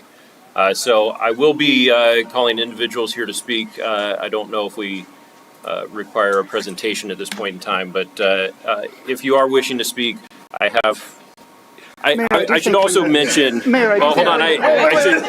When the time is right, I do think Chief has some things. Yeah, I should also mention first. I do want to be clear. I think I received. I was going to tell you I received about 100 or over 100 messages via email about this issue, and then I checked my email again here just a minute ago, and that number has grown dramatically.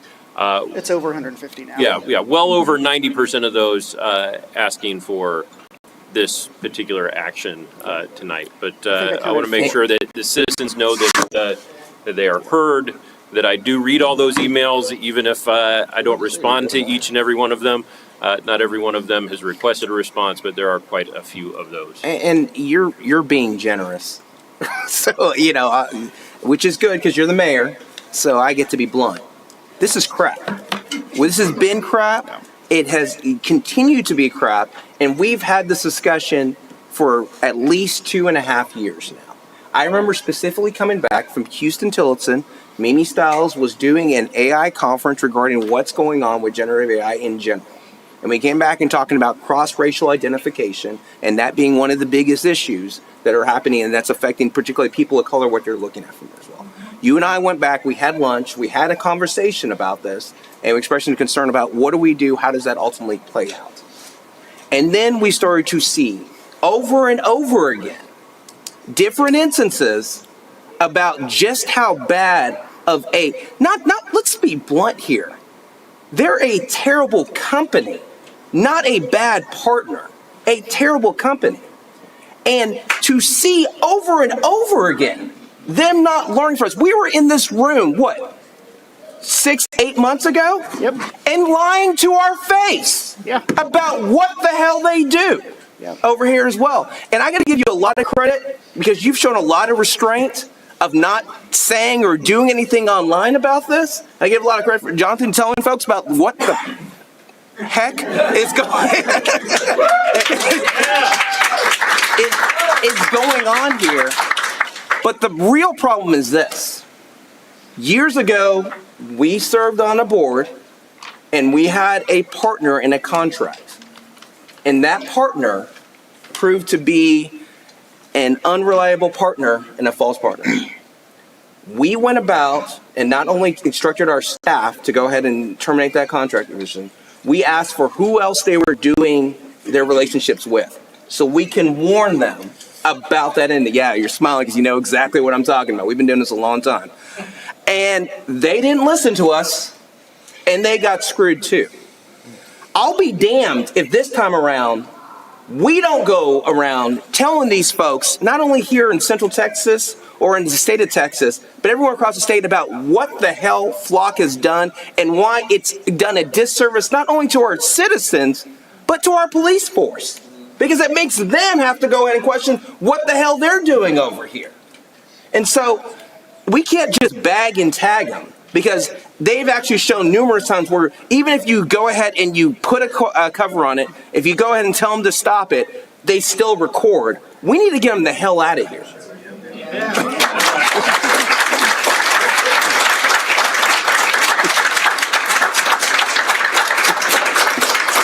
Yeah, I think if you don't mind, Councilmember Mateo, like you said, it's not just a policy decision, right? So 24 hours ago, I had this great speech written, I was going to tear up all the loopholes and the risk that this contract was going to expose Pflugerville to and our residents. They did a good job of that for you. They did it for me, yeah. Not necessarily now. I was going to walk through why we can't trust them as a company before this even happened, including 6 of the agencies that we agreed to share our data with who have had public reported instances of abuse, and we still had them, they were still in our system. It's ridiculous.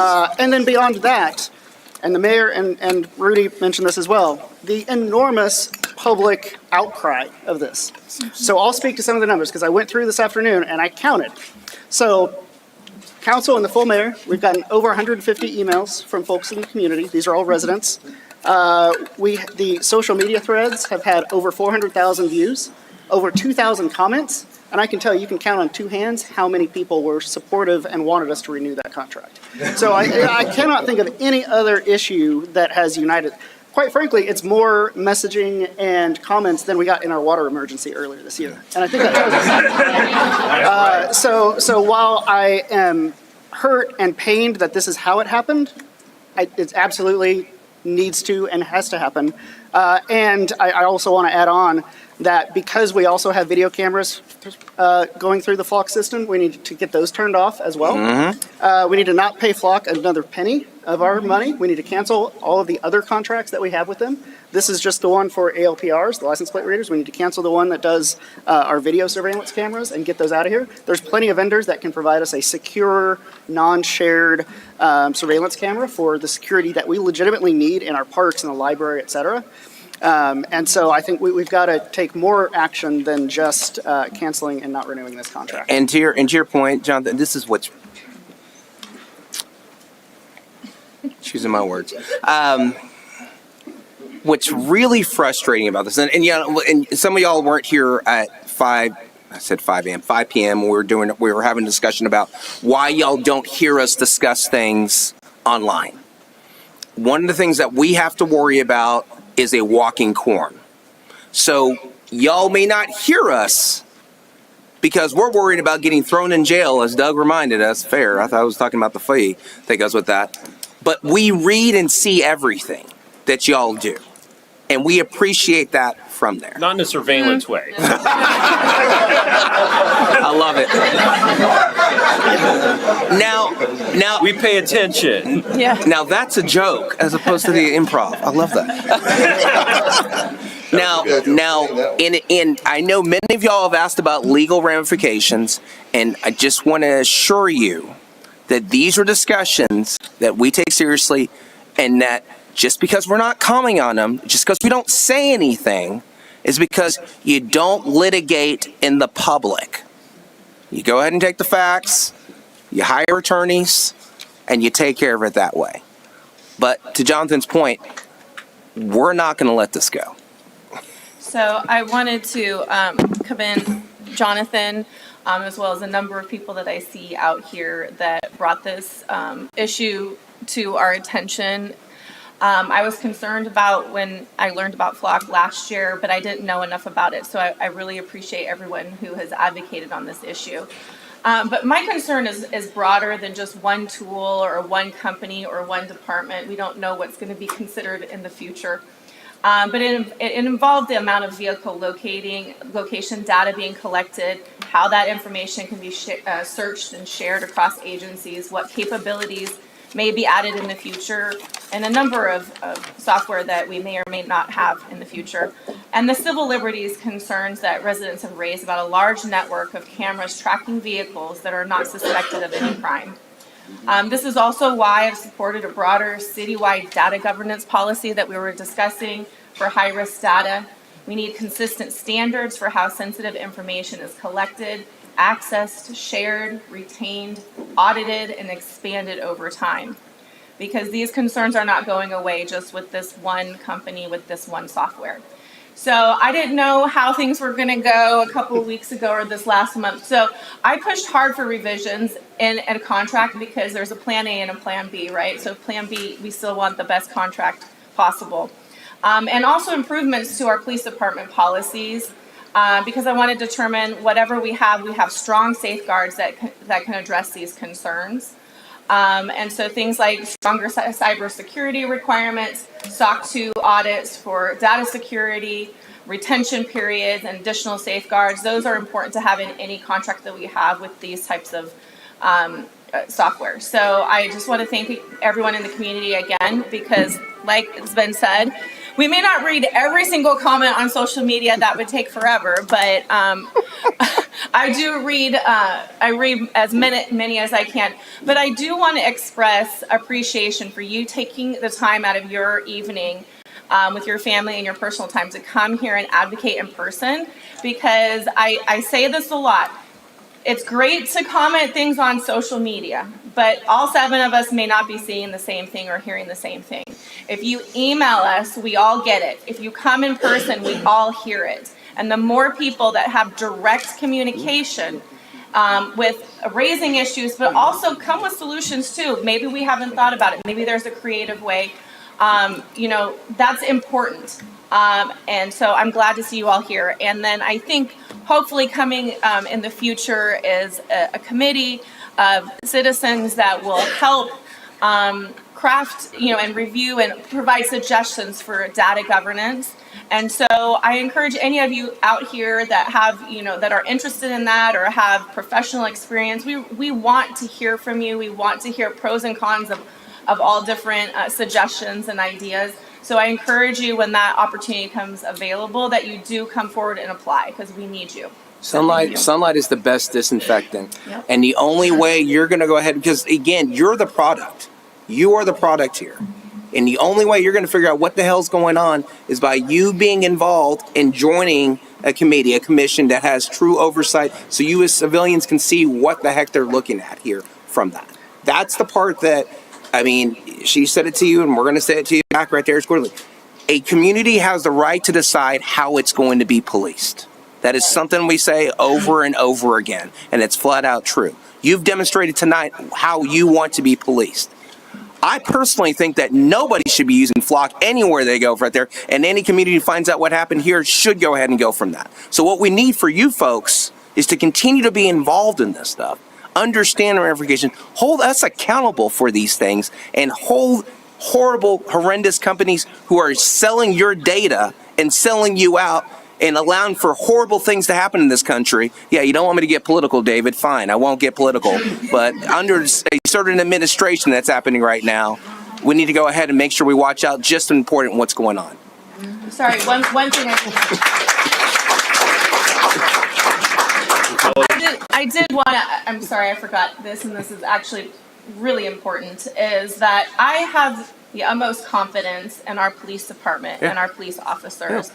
They are out there serving our community, helping us be safe, finding the bad actors in our community and dealing with that. And they put their lives on the line every day going out for our community. So I want to make sure that we separate what is happening with this from, you know, the men and women that are out there serving us. And I met with them, you know, and, you know, they need tools to be effective, but it has to be the right tools. So thank you, Chief, and thank you for everyone on the police force for serving our community. Yeah, and Melody, I'd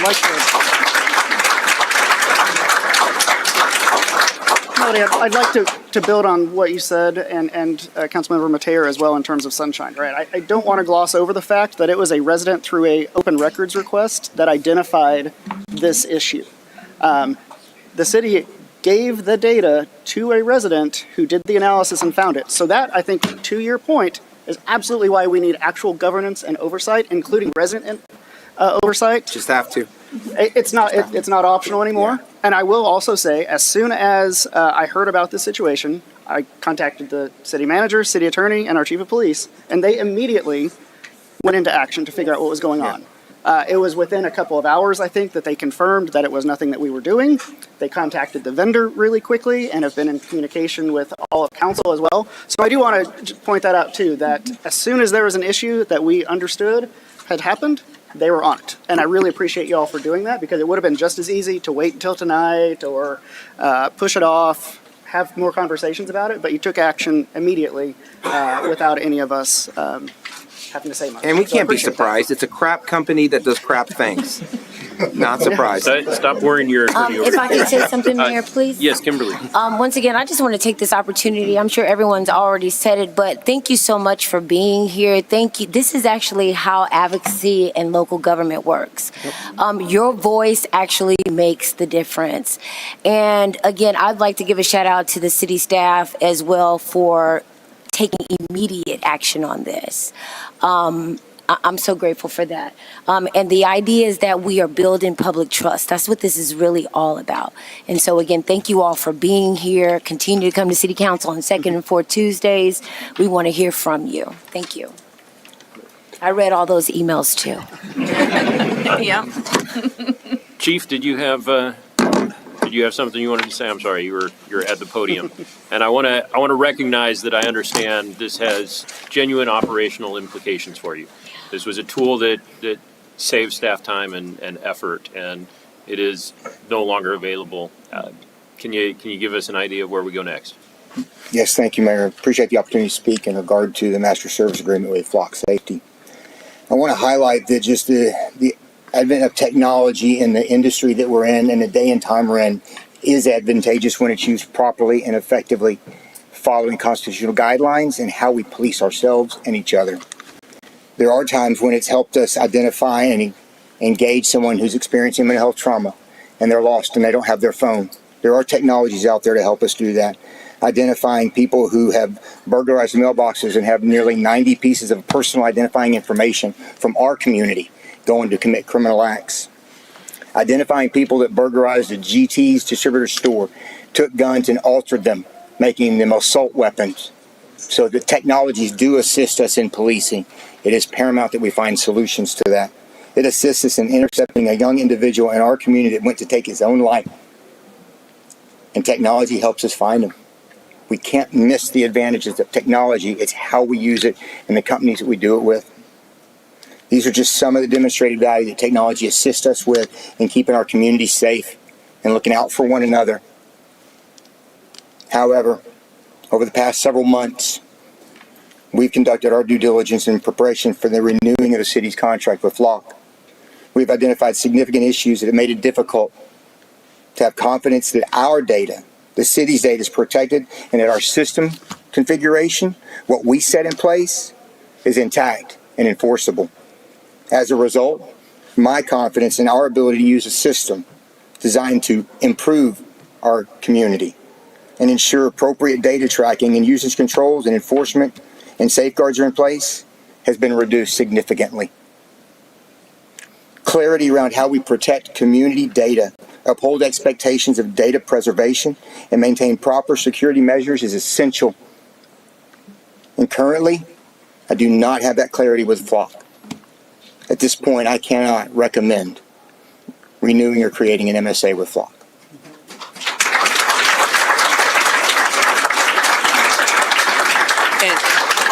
And Chief, if I may be so bold, yeah, you know me well enough to know I will be. We need you telling this story to other people in law enforcement. It's one thing when lay people talk about this. This is something that you've experienced, that you've seen firsthand. Because you know what they're going to say. Mistakes happen. I'm so sorry. Wow, we're going to go ahead and fix this. It's a bug. Yeah, it's a bug. Yeah. They launched a marketing campaign about how trustworthy they were 2 days after we postponed the discussion on this literal agreement. Nationwide media blitz talking about how trustworthy they are. And then immediately afterwards we get this. So we need you to please talk to other people in law enforcement and let them know your experience here. Because it is not atypical. We have found plenty of ways all over. This is not atypical. And I get that no one's going to say that it's not a helpful tool. We're not going to say that.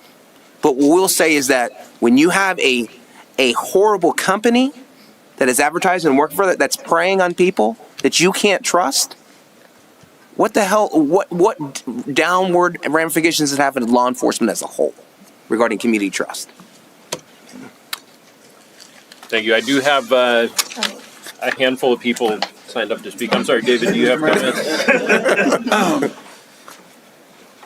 Chief, thank you for that. I know it's difficult.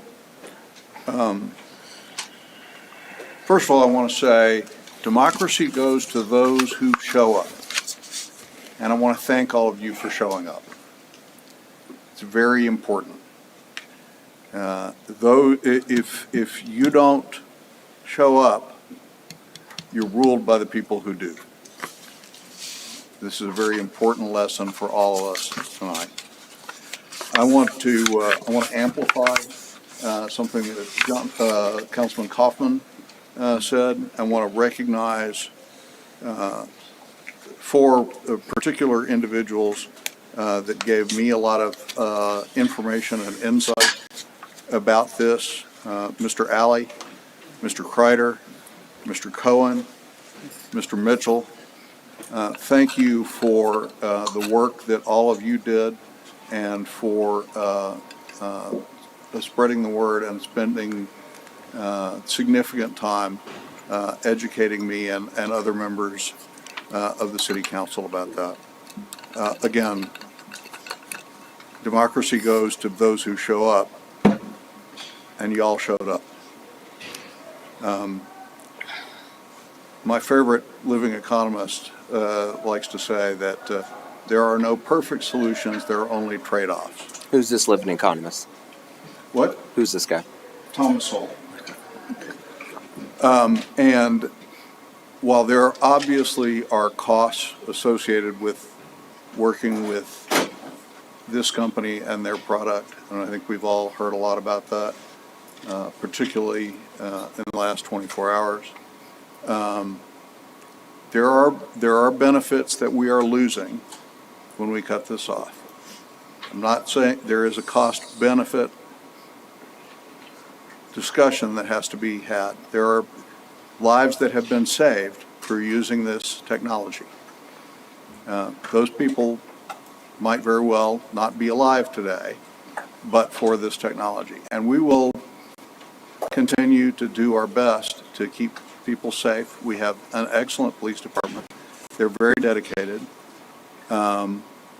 They are losing a tool, but it is the judgment of this body, and I think of the majority of the people in the city of Pflugerville, that they're willing to take on that additional danger for the protection of their freedom. Freedom is not free. Okay, there are risks and there are costs associated with every decision that we make about freedom. People, especially in a city like this where about 15% of our households have veterans in them, we understand that there are costs involved, but that freedom is worth that cost. And we're making the decision tonight that the surveillance from this system is untrustworthy, and we need to set that aside, and we're going to take the risks that are associated with that. I think that's a wise decision. But again, it's important to recognize that there's a cost associated with the decision that we're making. It's the right call, but it's not free. So again, thank you all for showing up. Democracy belongs to you because you showed up.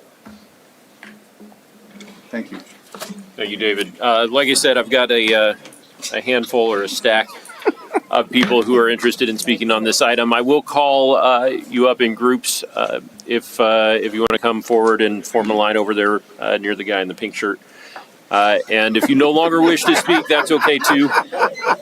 But I'm going to invite 4 people up initially. That's going to be Nate, is it Cook? Victoria Kraus, Michael Cecil, and Alan Kreider. No, don't let this guy up here. If you would, if the 4 of you would form a line, and then when we get to the last, I'll call 3 more. No, I'm just a pink shirt. So Nate Cook. All right. Well, I appreciate what you guys done here. I think I'd just rather use this time to talk about the surveillance state writ large. Mostly want to talk about my neighbors here. In the digital surveillance, we're all guilty until proven innocent. I look around the room, I see friends, family, neighbors, and I don't see criminals here, and I would like to keep it that way. I'd like to treat our community that way. I personally have survived 2 hit and runs, only one of which was solved. The surveillance would have helped. The police solved the other one without surveillance. I just, don't want to treat everyone in here the way, one bad apple was.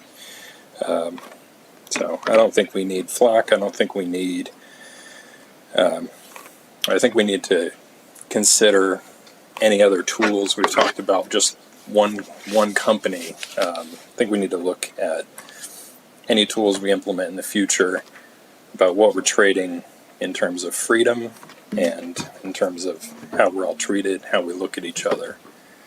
Thank you.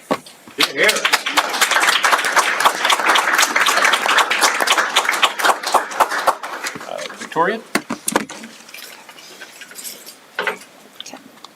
Hi, my name is Victoria Kraus. I am a previous resident and longtime lover of Pflugerville, Texas. This town holds a special place in my heart because it's where I get to see my niece grow up and create memories with family. It's also the town where I began my career and lifelong dedication to supporting survivors affected by intimate partner violence. I've sat on the other side of the phone listening to survivors share their stories and recount their anxieties and fears as we create safety plans on how they can remain as safe as possible. It's also the reason I'm standing here today. Flock cameras are a danger to survivors of domestic violence, and renewing this contract means putting their privacy, sense of safety, and lives on the line. One of the forms of abuse I learned about through my work and continue to work with today is technology-facilitated abuse. According to the University of Texas at Arlington, technology-facilitated abuse involves the misuse of digital tools to harass, threaten, and exploit and control another person. Common tactics of technology-facilitated abuse include tracking someone's location with GPS-enabled devices, surveilling conversations through email or shared phone accounts, monitoring online activity, or filming someone without their consent. If it is abuse for one person to have unauthorized access of someone's location, personal information, digital privacy, what does that mean when that's being applied to an entire town? How can our citizens and community consent to flock cameras when we haven't been part of the conversation of how they get there, how they are operated, and who has access to the data? A healthy relationship of any kind, especially between the community and the government put in place to support them, is built with a foundation of trust and transparency. As we have all probably already heard, there have been numerous cases of flock cameras being used to perpetuate technology-facilitated stalking and harassment. In response to these cases, there have been discussions about how law enforcement will intervene and prevent these situations from happening. However, according to the Institute for Justice, only a few of the dozens of analyzed cases were initially discovered through internal investigations, according to media reports. Most incidents only came to light after victims reported the officer's behavior to the police, typically in the context of a broader stalking allegation. If the majority of these cases are discovered after they have to be directly brought to the department's attention, how can we trust that the proper safety and oversight policies are working, especially when the data from these cameras are being saved through a third-party entity? There are already 3 known cases in the state of Texas where flock cameras have been used to stalk, harass, and intimidate a romantic partner or previous partner in Fort Bend County, Pasadena, and Katy, Texas. These are only 3 of numerous cases where flock cameras have been used to perpetuate harm and abuse. While I believe we deserve a safe and secure city, I don't feel confident or any safer having these cameras around. Without accountability and solid audit system, these cameras will not be an asset to our community. Thank you.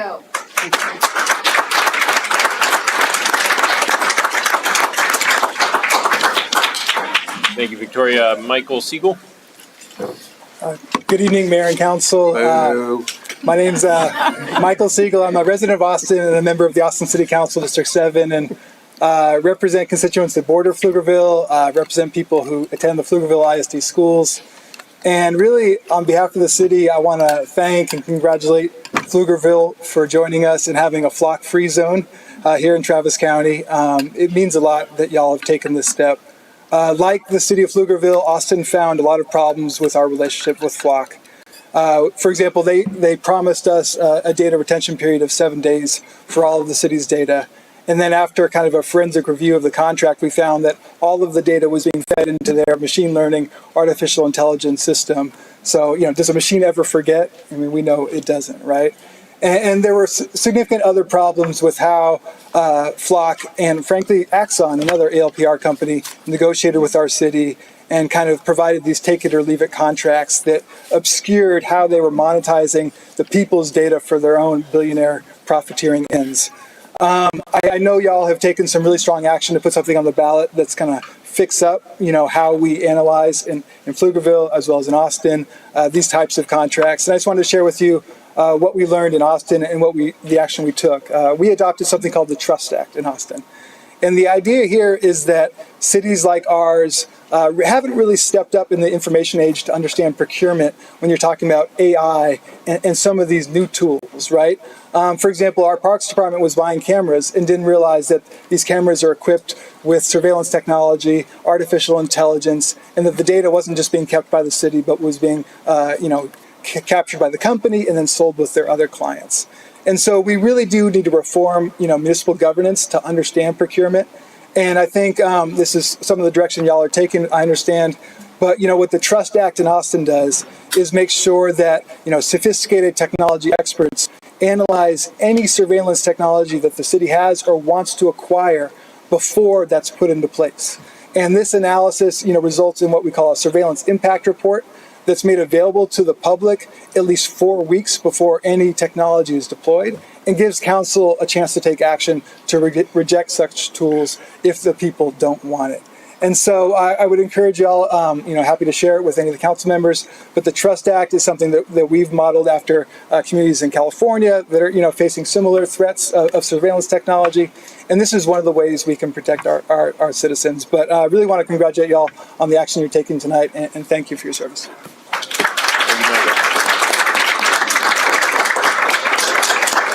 Thanks for being here, Mike. As Alan Kreider comes up, I'm going to invite Les Wall, Jeff Cohen, and Joshua Lambert to line up. Kreider. All right. Good evening, Mayor and members of the City Council. My name is Alan Kreider. I live in the Highland Park neighborhood, work in cybersecurity governance and compliance, and also volunteer with the Pflugerville Citizens on Patrol program. Tonight you face two intertwined issues, the ALPR camera contract and Councilmember Kaufman's safe technology resolution. I recognize that this is a fast-moving discussion, and Council is actively considering amendments tonight. I offer this analysis as an operational baseline to assist you in your deliberations. Public safety and privacy governance are not opposing forces. To touch base on what the police chief has already said, PPD has demonstrated sound internal practices like visual hit verification and 30-day data purging. These cameras provide critical investigative leads for our detectives. Last week, ALPR cameras identified the suspect vehicle and the GT Distributors burglary near my home, leading to the recovery of stolen firearms equipped with illegal Glock switches. That is a real public safety achievement. However, the public records disclosure showing 1.6 million outside searches across 459 agencies revealed a profound governance breakdown. As we learned today, even though PPD configured the system to block statewide and nationwide sharing, the platform shared the data anyways. And that's an issue the vendor has now acknowledged. The public has every right to be alarmed. This demonstrates that the software settings and informal guidelines are not enough. We need an enforceable municipal policy. The city manager's decision today to pause operations and cover the cameras was a necessary interim safety measure. As council considers a formal direction tonight, we must ensure that we have a clear, audible path forward so our officers do not permanently lose an effective investigative tool. Because the prior contract expired on July 31st, council holds significant leverage during contract negotiations to demand that any renewal strictly conform to a binding governance. So I believe the safe resolution on tonight's agenda provides the exact operational framework to fix this. One, we need to classify LPR as a high risk under Section 3C. That'll mandate a strict 30-day data retention ceiling with automated certificates of destruction across all future contracts. Number two, we need to enforce Section 6 for data sharing controls. Immediately sever vendor-wide sharing pools. Instead, we need to require individualized council-approved MOUs tied strictly to documented local investigative cases. Number three, we need to implement independent auditing. We need to direct the city manager to utilize city IT or external cybersecurity reviewers to conduct quarterly log audits, ensure searches match active case numbers, and verify that vendor configuration matches our policy.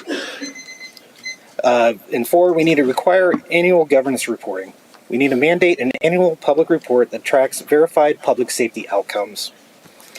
As staff negotiates contract terms and addresses the software failure, Council should adopt the SAFE resolution to establish the baseline criteria required before any system is reactivated. Right. Thank you, Alan. I do need you to wrap up.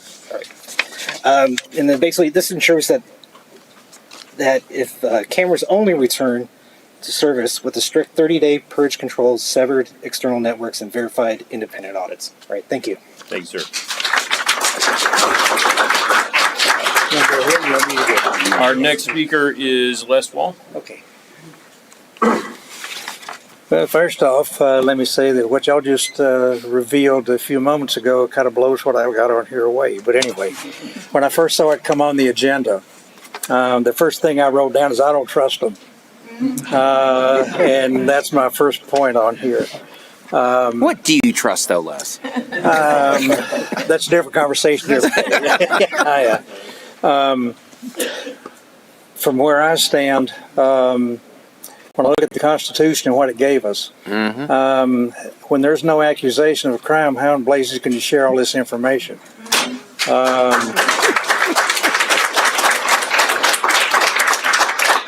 Now, I will say that Texas U.S. Congressman Keith Self has introduced legislation at the federal level saying federal agencies, you have to have a warrant to get this information. Absolutely. Now, whether that's going to come through or not, we got to see what they can't even agree what size table to sit down at. But anyway, one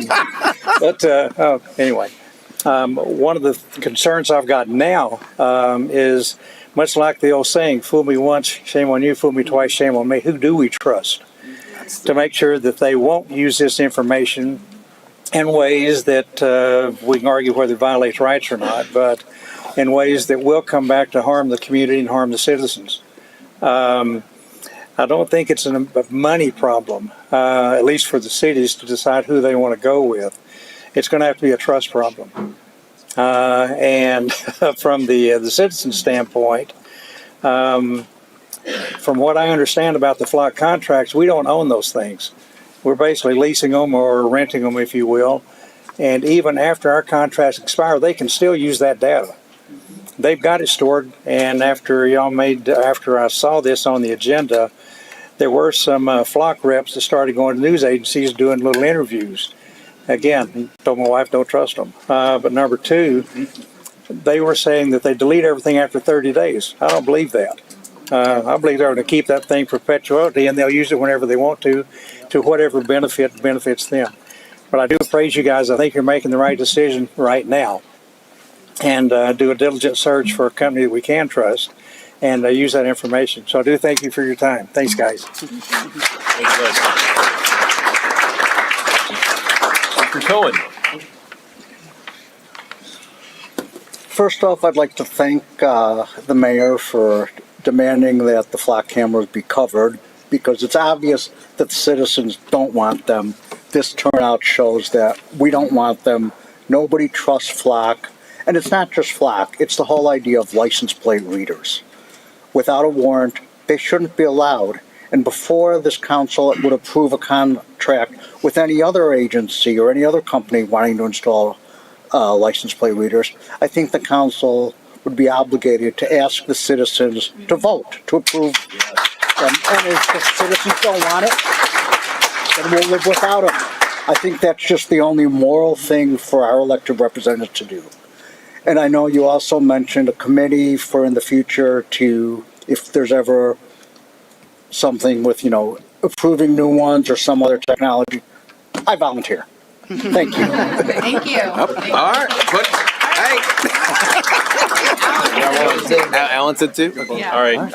As Joshua Lambert comes up, I'm going to invite, I believe it's Mason Michael, maybe Judson, and then Tyler Rothleague and Corbin Black, if you would all get in line. Mr. Lambert. Thank you. My name is JT, and I'm here today to make a comment on Resolution 6B in relation to the renewal of the lease contract with Flock Safety, as well as express my severe dissatisfaction with the recent crop up of several Flock Safety automated license plate readers placed across Pflugerville.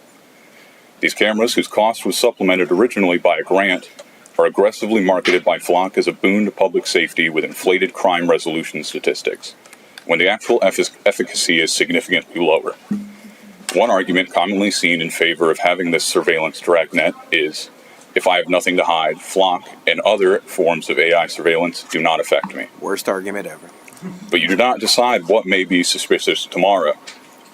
These ALPRs indiscriminately aggregate every vehicle that crosses their path into a much larger data set, your license plate, the make and model of your vehicle, identifying features and marks, and even your travel patterns day to day. You do not have to be in commission of any form of wrongdoing for your information to be collected and made searchable by law enforcement, or more realistically, anyone who has access to the data shared by Pflugerville, without the need for a warrant or any form of oversight. Not to mention several cases across the country where the ALPR's AI recognition mistakenly identified the wrong vehicle, leading to the wrong individual and sometimes their loved ones being pulled from their car at gunpoint. Another common argument made is that these tech companies already have all of our data, so why does it matter? Not reading terms and conditions and blindly agreeing to your data being sold is vastly different from your local government selling your data for you, be it knowingly or unknowingly. The real product for Flock is the data that they aggressively collect themselves. The Pflugerville Flock Transparency Portal makes claims that this data is not sold to third parties. Unfortunately, this comes as hard to believe. When seemingly from an outside perspective, not even the city staff responsible for facilitating the communications with Flock Safety know the full scope of who can access these cameras and their data, let alone the city council members responsible for making the decision whether or not to renew this contract. Pflugerville would negligently be opening itself to the risk of misuse from an outside department or organization. Safeguards may be implemented here, but how is that to stop any of the 459 organizations outside of the city's control that seemingly have access to the data from abusing it? This discrepancy showcases a glaring lack of transparency on someone's end of this deal. The Fourth Amendment does not allow the government to set up a surveillance state. The very idea of circumventing the need for a warrant by leasing this technology, historically rife with misuse and security flaws from a predatory tech corporation, and compromising the liberties of individuals residing in Pflugerville is disheartening, to say the absolute least. Thank you.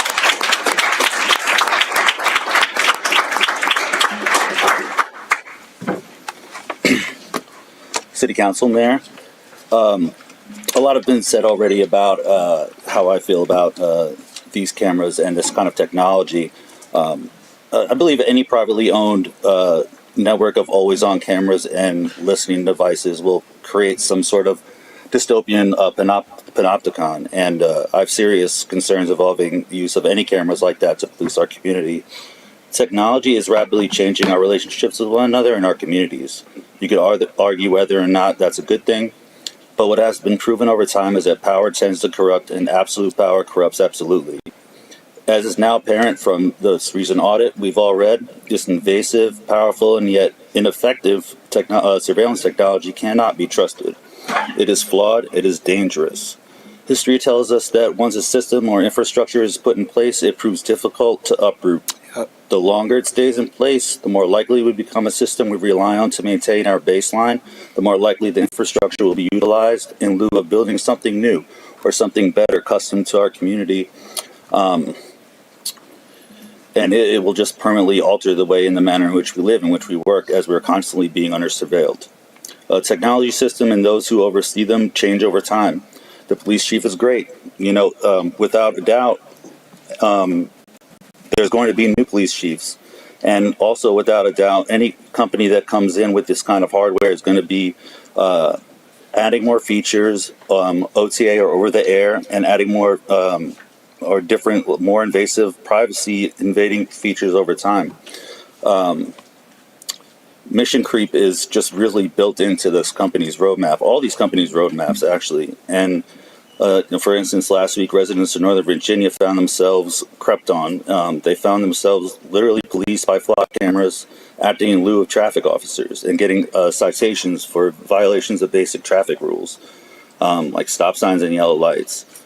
The truth is, this level of surveillance becomes the means of the state to manufacture a criminal intent. Furthermore, visual evidence presented as undeniable proof of a crime becomes a steep and arduous climb towards exoneration of the accused. Because of the extreme lack of friction and work required to obtain such evidence, the burden to prove one's innocence is compounded, severely hobbling our constitutional rights as citizens to be considered innocent until proven guilty. As your constituent, I urge you to do everything in your power to end the use of this invasive dystopian technology in our community. Automated license plate readers are dragnet surveillance tools that fuel abusive policing practices, giving ICE, giving Border Patrol, and local police the ability to track people and repress dissent. Rather than spending taxpayer dollars on dangerous technology for police and ICE, we should be investing in resources that are proven to keep communities safe. Those are jobs, that is housing, that is health services, that's education. Please join the leaders of other cities and towns across Texas and the nation and cancel these contracts and be done with this. Thank you.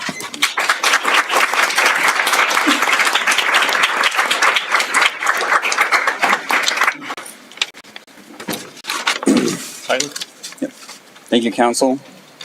Came with an outline tonight to talk about my concerns with flock privacy. Thanks to the hard work, Councilman Kaufman, we don't have to have that full discussion tonight. I do want to outline a few items, though. For one, this fight does not end here. Drive up to Home Depot, dozens of flock cameras. Drive by PFISD, dozens of cameras. This is all warrantless mass surveillance still in our community. I ask on the council, please consider how we address those issues in our community. Do we continue to let private businesses sell our data as we drive by on public roads? In concerns to legal framework, there's a lot of discussion around governance, controls. The Constitution is clear. There's a search warrant requirement when these searches are executed. I don't know why we need 30 days retention, why we need who has access. A judge can make that call. We talk of GT distributors. Go to a judge. If you have probable cause, you can get a search warrant. Like, I don't know why this is so hard. So, Rudy wants us all to go spend money, raise the sales tax. I'll cut it short. There's so much going on in the world today. Flock, it's one thing. Watch out for your community. Watch out for your neighbors. There's going to be more fights. We need to stand up, be vigilant. Thank you.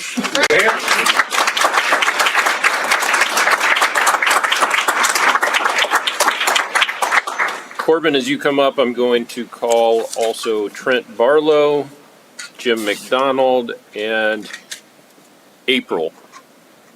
That's all I have is April to line up.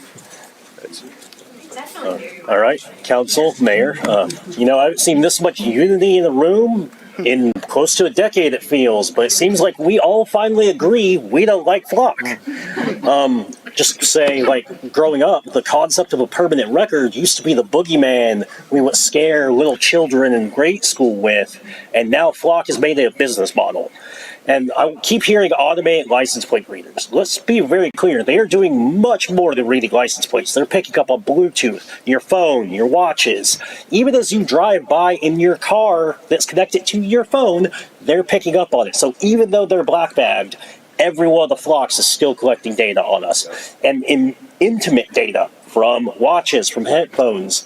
So as much as we think we understand what this threat is today, tomorrow they may decide to turn around and sell this data to advertising agencies.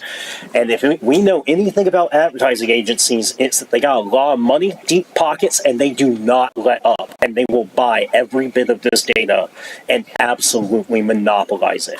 It's not going to get better. We have to take a stand now, and we really, everything that's been said tonight about privacy, data retention, and going forward technology contracts absolutely has to happen, and it's going to need to happen faster and faster with the current technological landscape and the speed at which it's happening. 3 years ago, no one knew what a flock camera was, and now we have multiple TikToks a day of them being torn down, or city councils like this where they're being restricted.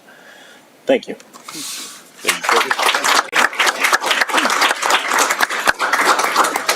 Trent? Hello. There's been a lot said about Flock tonight, and I think most of it is everything that I wanted to speak to. As people have already said, and I'll echo it again, Flock is unconstitutional. It violates the Fourth Amendment, which is our right to avoid unreasonable search and seizures. There is a warrant that's required, regardless of whether you can argue that an automated license plate reader and a quick snapshot that's deleted is, in fact, a search or a seizure. The fact is that these create maps of people's locations over time, and that, in and of itself, is an unreasonable seizure of private data and an unreasonable search. So a warrant is required, and that's constitutionally upheld. The Supreme Court has also ruled in Chatry versus U.S. that using, even on public roads, GPS data to track someone's location over a period of time is against the Constitution. And this is the exact same thing. So I'm philosophically opposed to Flock. I do understand the value that it adds from a public safety perspective, and I don't want to discount the value of digital tools in public safety. We need to evaluate those on a case-by-case basis because there's an infinite number of permutations of those that are going to come before us. It's not going to be Flock tomorrow. It's going to be a new, different company that's doing something slightly different, and we need to evaluate it the way we've always done. We need to weigh it against the Constitution, and we need to weigh it against personal liberties. Public safety is very important, but it is a slippery slope that leads us to a surveillance state, and none of us want that. I'm very happy that the council has bagged and tagged all the Flock cameras. The announcement that I read on Facebook states that the city is still waiting for official direction from the council as to what to do with Flock going forward. I would implore the council to please cancel the contract and to make sure that all the Flock cameras are removed from our community for our own safety. Thank you for your time.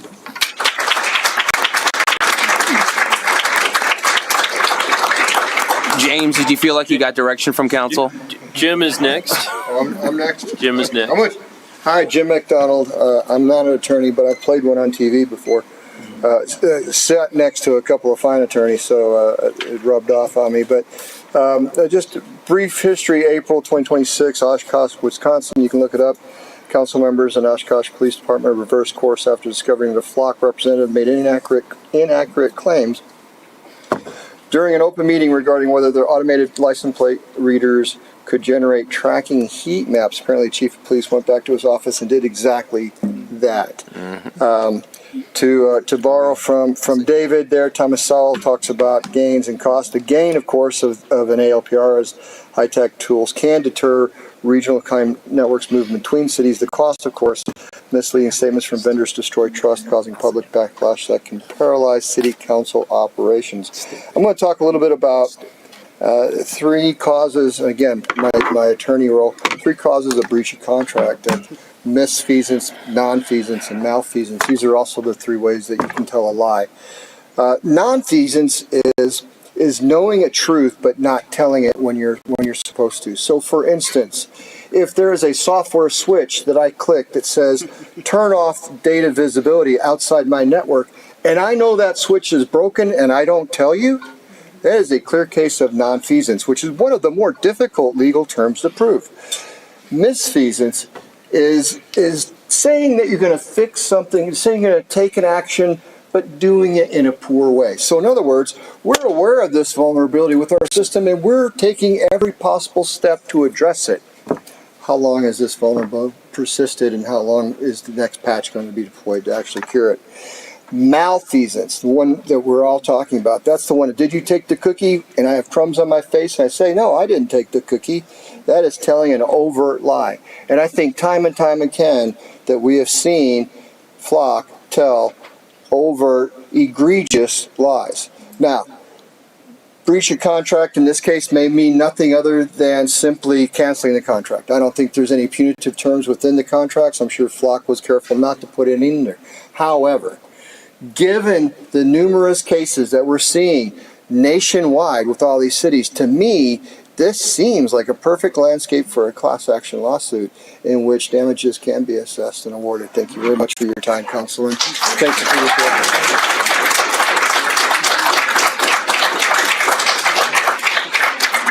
And April, as you come forward, I'm going to call up Maggie Spear, William Landon, and Cameron Puckett to line up behind you.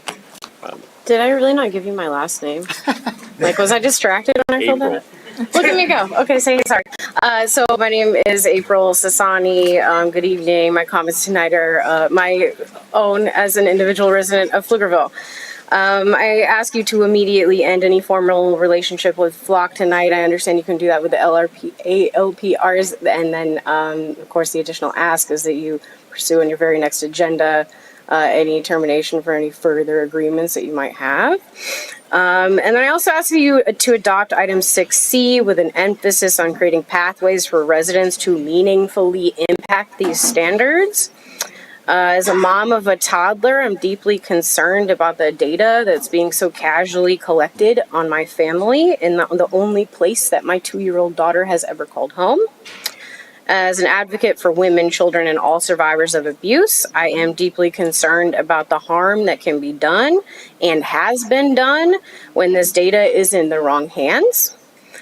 And as someone who's studied and worked in local government for 20 plus years, I am deeply concerned about the institution's delayed response to this issue and ask that this be a springboard for centering community input upstream before critical decisions are made.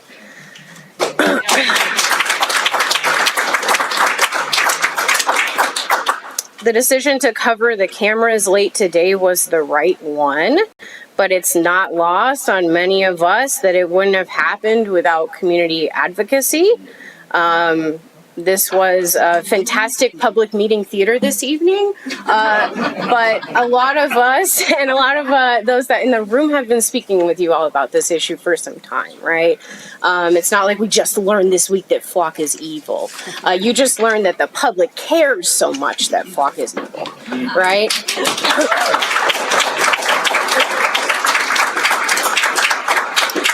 And it troubles me that a resident felt a higher degree of curiosity over your contract oversight responsibilities.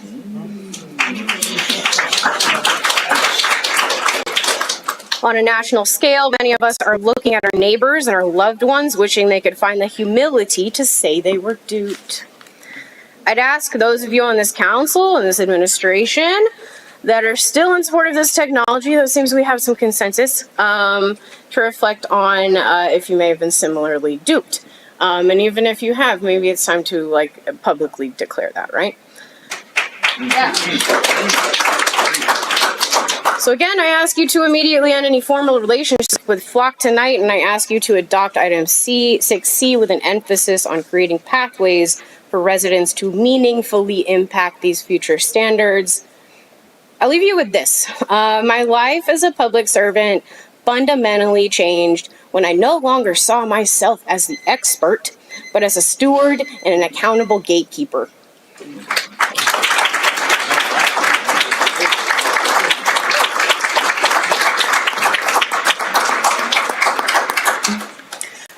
My name is Maggie Spear, and I live in Settlers Ridge, right by Moose Park, where the Flock camera was put up directly facing the playground. And I feel like that's kind of where this all started for me, was seeing there's cameras on the playground where my young nieces play, and I walk my dog twice a day. So I want to thank you guys so much for taking decisive and immediate action to bag and tag cameras. And I also want to thank the community members who kind of did the research and brought this to the attention of our council. I think this is a great idea because Flock is clearly an evil company and they do not deserve our trust or our tax dollars. I also really think that the civilian oversight on our city data and surveillance state is highly needed, and I support Councilman Kaufman's measures to, form a committee, and I would love to volunteer for that. I'd also like to say that if you guys need any help taking down the flock cameras, I'd also love to volunteer. So, thank you guys so much. My name's Cameron Puckett. Cameron, all right. I wrote this speech. I spent 30 minutes this morning making this shirt. Y'all have kind of obviated the need for it. But I just want to reiterate a couple things and get home. I got a two-week-old baby that I got to get to. I'm an attorney. It's pretty plain. It's Fourth Amendment violation just all the way through. And I just want to also reiterate that we need to be dubious of any other organization that's touting similar technologies, because the cash flow situation is going to be the same there as it was with Flock. It's not going to be, they're not making their money for $87,000 on leases to local PDs. And that's basically it. Just be dubious of that. It's a core concept problem, not necessarily a Flock problem, though Flock is bad too. So anyway, thank you for your time. Great point.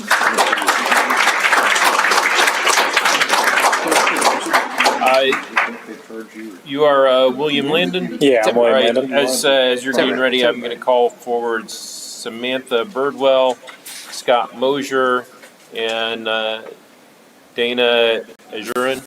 I'm never quite sure if I'm saying her last name right. William. Cool. Thank you for your action today covering the flock cameras. But I don't think that this is strictly a flock issue. Something that concerned me was the Community Impact newspaper that came out in July, where our police chief was interviewed. And his initial, in a question about technology-assisted policing, he stated that he wanted to have a real-time crime center, was his first thing they wanted to set up. Continued to talk about collaborating with Home Depot or Dick's, and having and we can't have a police officer on every street and every corner and every crime trend. But what we do have is our community has Ring cameras. Our community has technology devices attached in their cars, and people video their drives to and from work in the store now. This is the vision that the police chief wanted, and why this was allowed to go on for this long, and why it took a citizen submitting a request to do this audit properly for this to come to light. And so I just want to call that out, that it's not just external people lying to us and setting these things up. It's also the vision of our city wanting this to be in place, and that's unacceptable.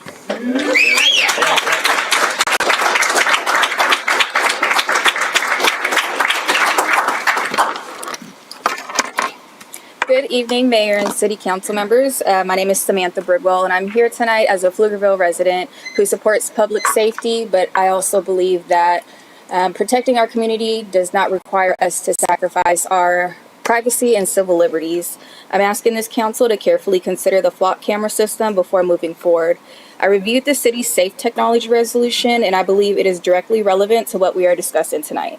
The resolution recognizes that surveillance systems and external data sharing networks can create risks to privacy, civil liberties, cybersecurity, fairness, and public trust. It defines a network surveillance system as technology capable of collecting, searching, analyzing, retaining, receiving alerts from, or sharing information about people, vehicles, activities, or locations. This is exactly why I believe that flock deserves serious scrutiny. The resolution also identifies law enforcement technology, investigations, public safety operations, public space monitoring, and network surveillance as high-risk uses. For those systems, the city requires risk review, public transparency, safeguards, and affirmative council approval. I also reviewed a flock data sharing memorandum of understanding that allows an agency to access and search flock recordings, including recordings that the agency does not own. That agreement establishes a 5-year access period. I want to be very clear. I'm not claiming that this document proves that ICE has access to Pflugerville's flock data. It doesn't, but it does demonstrate that Flock's technology is built to facilitate access to vehicle data across agencies. And that is precisely why safeguards need to be established before surveillance infrastructure expands. Residents should also not have to wonder whether their vehicle movements are being stored, searched, shared, or incorporated into a broader surveillance network. This isn't about protecting criminals. It's about protecting ordinary people who are driving to work, taking their children to school, going to church, visiting family, attending a protest, or simply going about their daily lives. If the city is going to collect this information, then the public deserves meaningful transparency about how it's used and who can access it. I'm asking the council to ensure that FLOC and every related data sharing agreement fully complies with the Safe Technology Resolution. And I ask you to consider not only whether this technology can help solve crimes, but whether it benefits and can be demonstrated to justify the privacy risk. I also want to personally thank Jonathan for being open and transparent about the information that he received from a resident. I saw your post on Reddit, and that's how I found out about that. I also want to thank the chief for being open and transparent about the flaws and inconsistencies in stuff that he saw personally working with that. And I also want to thank the mayor for bagging and tagging those cameras and getting rid of them. Most importantly, I want to thank everyone in our community for coming and sharing your voice tonight. Democracy depends on us, and for it to be effective, we have to share our voice and let the people know that we voted into office to represent us exactly what we need and what we demand. Thank you for your time.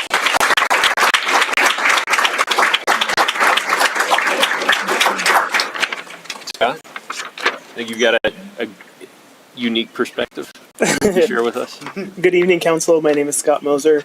For the past year, I've engaged with you on this issue. I've emailed, attended lunch and learns, and have spoken with many of you individually about how this technology is used and what safeguards protect the public's privacy.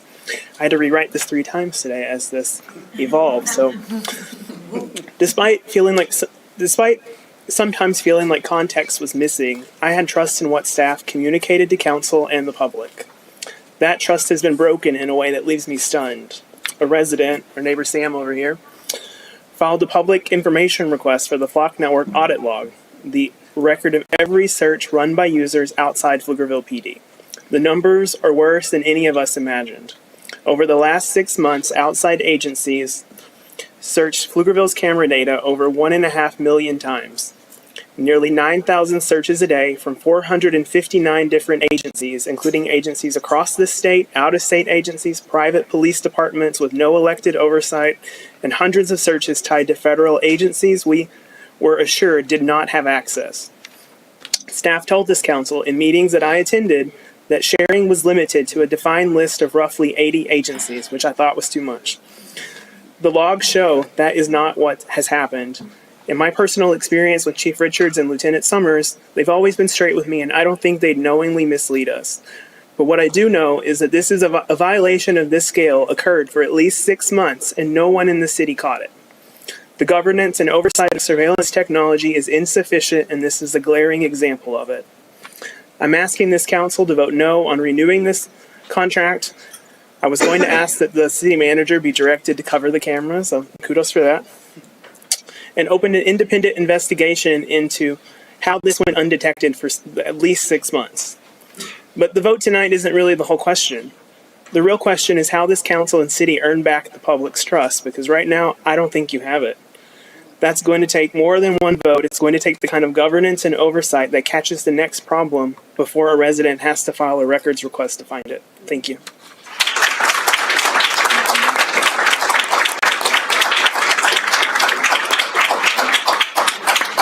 Thank you, Scott. Dana, as you come forward, I'm going to call Derek Miller, Lucas Meyer, and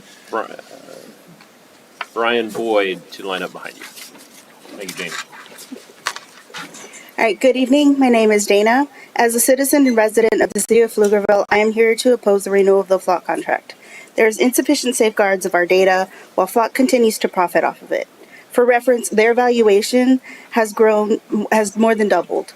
From $3.5 billion in 2022 when we first entered the contract with them to $7.5 billion as of today. Why are we paying them to profit off of our data without any safeguards in place for how our data is accessed and without really any accountability for them? Meanwhile, the city is left holding the legal responsibility according to the contract as it stands today. Flock currently has the option to determine their terms and conditions at their whim, as it seems that the city has agreed to terms listed on a website that Flock has the ability to change at any time. Features they continue to add, like integration of systems that have the ability to track all Bluetooth devices in the vicinity of their cameras, are not mentioned in the city's contracts or standard operating procedures. And we continue to allow surveillance system users to access our data with little accountability or oversight via regular audits. This feature is not blocked by the current coverings as you put them in place today. Pflugerville PD and city management often cite that these surveillance systems help identify bad actors in our city. Does that include the people like Christopher Goodson, who is a police officer with Haines City Police Department of Florida? Christopher used the Flock system to complete 717 searches of his estranged wife over 2 years. Insane. Media investigated this before the system caught it. This is a single and recent instance of many that show that internal bad actors having access to these surveillance systems can be extremely harmful. I ask the council to consider a citizen commission that can put together recommendations for any current and future city surveillance contracts. The committee should also oversee regular audits of any surveillance systems and the use of local data. Thank you for finally taking action to cover the cameras today. And especially thank you to all my friends in the audience today who have been doing this work to bring this to your attention for several months now. Thank you for voting no on the Flock contract renewal and for the love of all the citizens in this community that you represent. Take them down. Yes.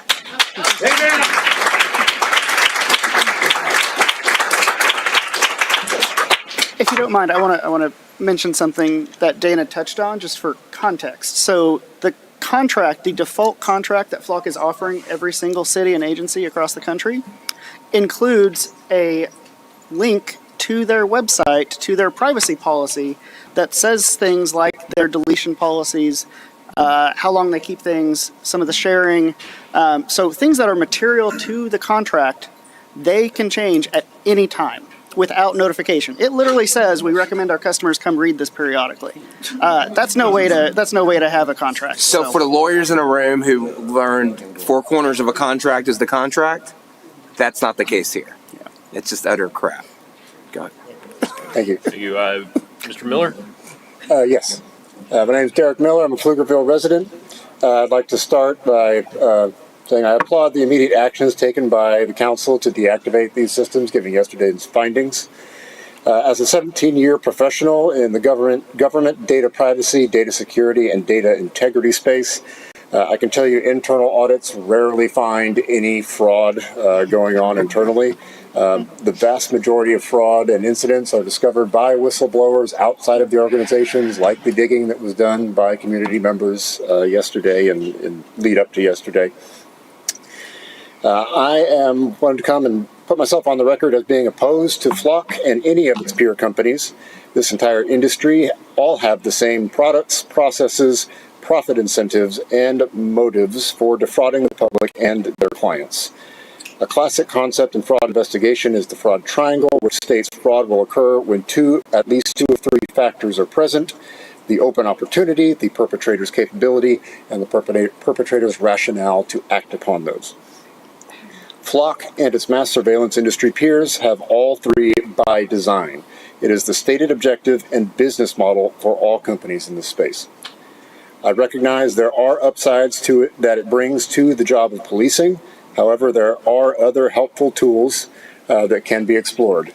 And I want to be clear, I'm not referring to shock gloves and attack drones in schools.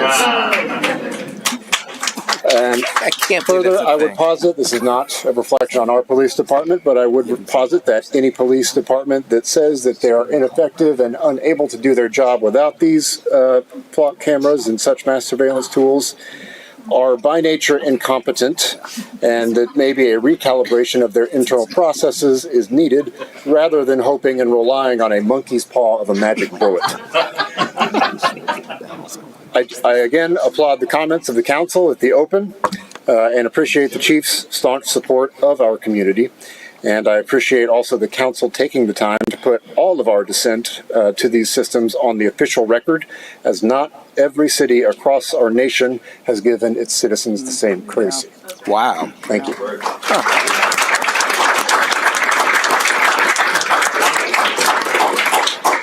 was one last week. Yeah. Yeah. No public comment? Yeah. Hello, Council. I'd love to know who read that contract, but first I'd like to take my 3 minutes.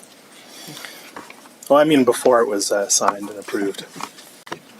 But thanks for, for following up. The original one, yeah. I think there's been a lot of people that have read the. Yeah. We're all getting up to speed, aren't we? So, my name is Lucas Myers. I'm a Pflugerville resident, a father, a PTO member, a HOA, volunteer, a graduate of Pflugerville's Community Police Academy, and a co-founder of People First Pflugerville, which a civic organization that exists to help Pflugerville residents build a values-based community, get informed about issues that are facing our city, and organize around decisions shaping our present and future. So if that appeals to anybody here, grab me or just grab the website on the back of my t-shirt. But tonight I'm speaking as your neighbor who believes that public safety and public accountability must go together. I support giving our police officers tools that are effective, but effectiveness does not excuse secrecy, and public safety should never require blind trust. Transparency and accountability is uncomfortable and inconvenient at times until we get used to it, but they're also an opportunity to make sure that we get things right. I'm here to advocate for that same passion that you put into your speeches earlier about why Flock is the worst, to be directed to a very critical appraisal of any surveillance or AI that might be adopted in the future. The people in charge of Pflugerville's stance on surveillance were caught sleeping. That can't happen again. City Council, you are our accountability measure to keep city staff on the ball. The city's website tells residents that ALPR data is retained for no more than 30 days by Flock or Axon. That sounded really reassuring until you read the police department's own operating procedure, which says that the data is also uploaded to the Texas Department of Public Safety. DPS's own public documentation states that they can retain externally generated plate data for up to a year and make it available to undisclosed, authorized law enforcement agencies. I'll charitably set aside any questions about intent, but I think that we can plainly see that the city's description has been so incomplete that a reasonable resident would walk away believing something that isn't true. City staff have come to this council and told them that the state and national lookup functions were turned off, and even today, its website said data is shared with only around 80 approved partners conducting active criminal investigations, and I suppose that Flock said, "Trust me, bro." But then residents obtained the audit, as we've all heard, and today we know that the city's own records identified 459 outside organizations, 1.6 million searches, including our camera network in the last 6 months. That was 28 per day by the police. That was 315 by the outside organizations. So tonight, we can refuse to renew a system when those whose operations hasn't been understood or publicly disclosed, but we still need to vote for a strong governance rule. Council should adopt binding governance and oversight rules with teeth. No future surveillance product should be acquired, piloted, expanded, or renewed without a complete public inventory, documented authority, independent assessment, independent audits, enforceable limits, reasonable consequences, and meaningful council approval. And also, public needs to know about it. All right, Lucas, I do need you to wrap it up. Council, don't forget that oversight isn't a substitute for justification. There are technologies that were approved without real awareness of city residents, and public notice needs to be part of that process. Thank you for listening to the people on Flock's ALPR nightmare, but please take this opportunity to be proactive and do not authorize more unless and until the city can prove that they deserve the public's trust.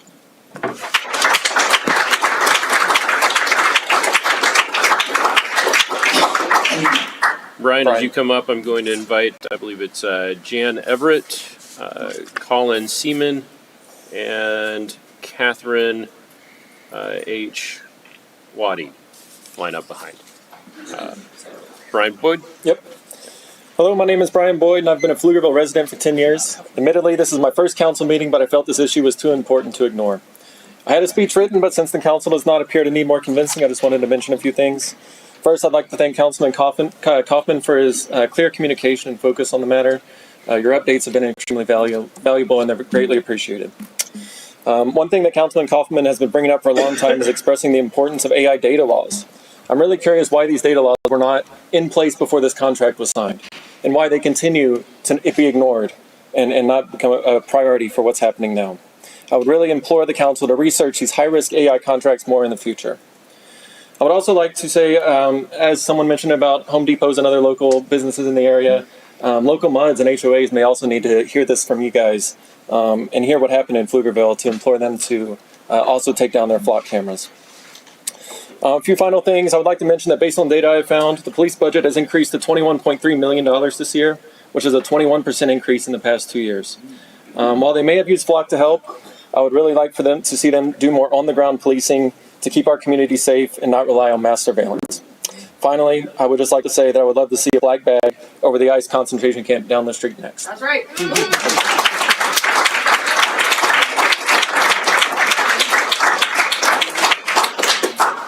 Hello, my name is Colin Seaman. I'm very encouraged to hear the statements from the mayor, the city council, and from the chief of police regarding taking down and not renewing the ALPR license with Flock. If any further sort of technology comes through, it's definitely going to be developed and it's going to be pushed on everyone.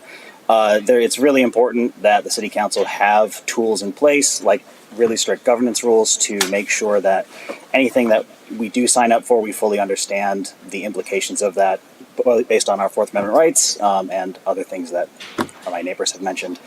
I would also recommend doing independent penetration testing into any sort of security flaws in this.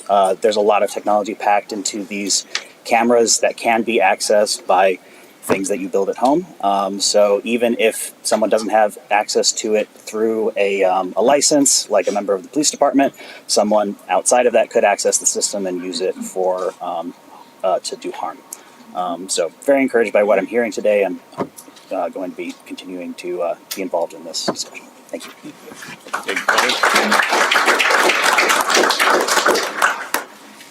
Hello, I'm Catherine Habawadi. I'm here for the Party for Socialism and Liberation. A lot of what I was going to say has already been said, but I do have two things. One is that I hope people here, everyone here, is involved and responsible, but especially the people cutting the checks for Flock and the people using Flock should have a good look in the mirror tonight and understand that they will never see a lot of the people that will have harm done to them because of this technology far into the future. The second thing is that Flock or any alternative ALPR should not be used, and it shouldn't exist in the first place. That means, again, no ALPRs. I'm glad it seems like I've got some good company on this side of the room. On this side of the room, I've heard people really emphasizing how Flock is a terrible company and how data governance resolution is going to fix the issue. But I don't think that's the case. Any surveillance technology that captures, stores, searches, and shares civilian information is a mass surveillance tool. And any searching or sharing that happens with these tools are part of the capabilities that the systems were built to have. Any use or misuse, accidental or not, of a surveillance system is a part of the design. I'm using one of my friend's terms here, but the system is what the system does. The system is what the system does. Moving forward with any ALPR or surveillance technology, even with revised policies or increasing auditing, is not going to change anything because it's still mass surveillance. I don't think that's something people should accept because they're being told it will make them safer. There are other ways to approach safety, there are other ways to approach investigating crimes, and there are other ways to build communities that are actually safer and thriving. Thank you.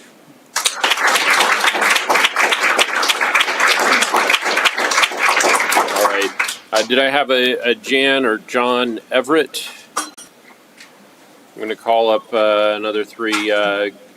Christian Sevadol, Danielle Kaling, and Jess Ramos.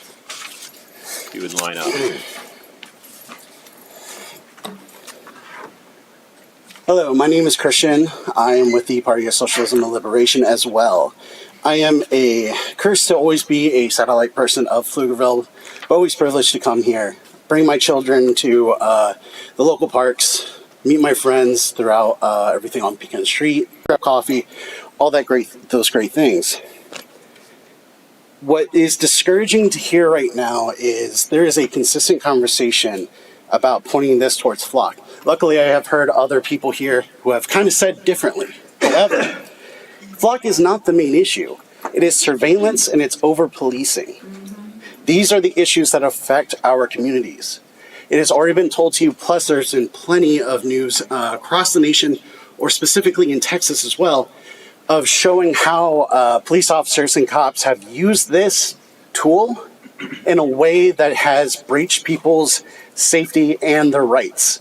It wasn't the tool that did that. It was these police officers who had done this. And again, things that were revealed later by outside sources, not by internal investigations. Surveillance here is collecting our data, and it's not just Flock that does this. A key thing that I want to talk about here is something that's not really mentioned.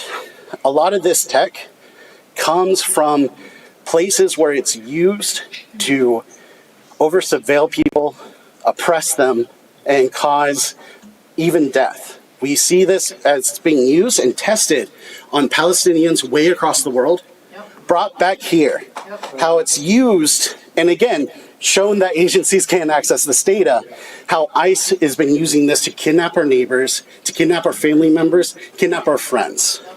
And I will be honest too, there's that facility on Augur Street, one that was not announced, and it took local activists to kind of bring that to the public's attention.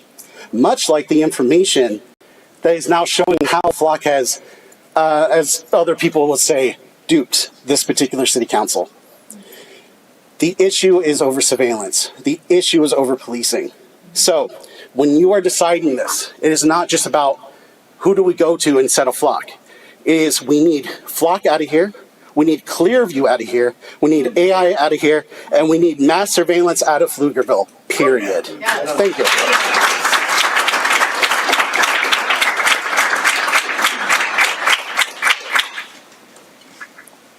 Hi. Good evening, Mayor and members of the City Council. I'm here tonight to thank you for the decision not to renew the Flock automated license plate reader contract. I would like to be clear that I'm not suggesting that this technology has no public safety value. Pflugerville Police reported that between 2023 and 2025, Flock supported 333 arrests and helped recover 219 stolen vehicles. Those are meaningful outcomes, even if some of that data probably overlaps. But those numbers also raise really important questions. Pflugerville's Flock data is currently accessible to more than 80 outside organizations. Turns out it's a lot more than 80. Public reporting does not tell us the details of how many of those arrests or vehicle recoveries occurred in Pflugerville, involved Pflugerville officers, or simply reflected our cameras supporting another jurisdiction. That matters when you are being asked to approve an $87,000 annual contract paid for through the general fund. Grant funding helped establish this program, and we still await the outcome of the newest Project Safe Neighborhoods grant application. If taxpayers are now being asked to absorb the cost, this is now an appropriate time to demonstrate the value. We also do not have any public data showing what percentage of hits and searches produced an actionable result, how many cases were actually cleared, crediting Flock data, or how much officer time the system actually saved. I also encourage you to look closely at Flock's recently announced bad faith safeguards. The company has publicized a new 7-day default retention period while allowing all existing customers to retain longer periods. The agreement before you still described Pflugerville's retention period as 30 days, something to keep an eye on in the future. Similarly, requiring a case number improves accountability, but it cannot authorize a search or determine whether that search was appropriate. Reporting has already identified, as has been mentioned, more than 50 officers accused of misusing Flock and other similar technologies, including searches involving personal relationships and stalking. Requiring a case number may make those searches easier to audit after the fact, but it does not prevent an inappropriate search from occurring in the first place and doesn't keep anyone safe. With Pflugerville's data accessible to such a large number of outside organizations, you should be asking not only whether the searches are logged, but who is conducting them, under what use standard, and what meaningful controls exist to protect us. I'm not asking you to conclude that Flock has no value. Flock may have been a useful investigative tool, but usefulness alone is not the standard we normally apply to public procurement, especially when this technology raises legal questions that remain unsettled in federal court. The question now is whether the benefit can be genuinely measured, if the risks have been thoughtfully controlled, and whether the contract adequately protects the city and its residents. I thank you again for your decision not to renew the contract and look forward to the opportunity to volunteer with your community board. Thank you. Just real quick, I'm sorry. Are you Jess or Danielle? It's Danielle. Danielle. All right. Sorry, was there a Jess Ramos?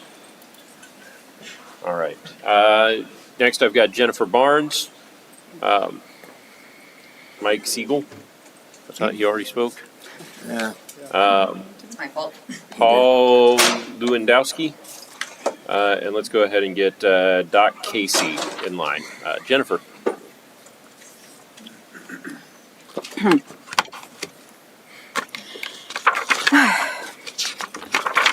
Well, my name is Jennifer Barnes. I am a local community activist with No Kings Pflugerville. I am also a Democratic precinct chair, and I have been a part of the No ALPRs movement that started in Austin, Texas for a little over a year now. First of all, I would like to thank the council for the swift movement on addressing flock safety's exposure of our community to the dangers of unlimited access by anyone with a password to a Flock account, because that's what we just uncovered. And thank you, Mayor Weiss, for making sure that the cameras were immediately covered. That is important because last year in April 2025 in Guthrie, Oklahoma, that city ended its Flock contract, and there was a delay in taking down their cameras. It took a couple of months. And a journalist decided to do a Freedom of Information request about those cameras, and it turned out that even though the contract had been canceled, it had been recording the movements of people in that city for months. Those requests had not even gone through a police department. Much like we may have just been exposed to through this bug that we have discovered with the Flock system. Flock has a storied history of violating contracts. Just do a Google search of Flock and contract violation, and you will have hours of reading. And last fall, you know, even with Guthrie in the news, the Austin campaign, as Austin Councilmember Siegel said earlier, we succeeded in getting Austin to not take on a new contract, but it also took months to get those cameras taken down. And there was a lot of resistance to that, and we found out about Guthrie that galvanized the movement. And at the end of the campaign to get those cameras taken down, I happened to be the last person who spoke at the Austin City Council about it. And I got to discuss another Flock issue that came out in the news only a couple of days before.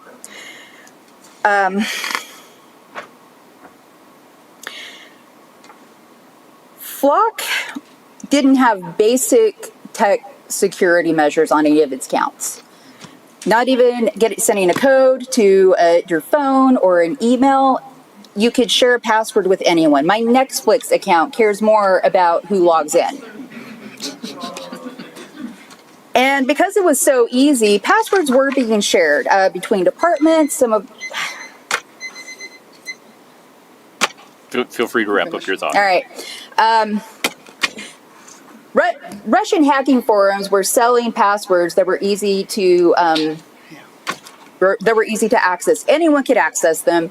Anyone could get into them. And there was Senator Ron Wyden sent a letter to the FEC asking for an investigation into the massive national security threat that a vast network of unsecured cameras that could track anyone was easily accessed by stalkers, by abusers looking for their exes, by pedophiles wanting to know when your children were home alone. These things have been in the news for over a year, and I thank all of you for taking swift action, but we told you so.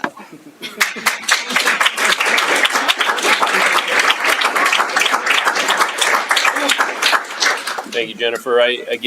Mike Siegel, Paul Lewandowski, Doc Casey,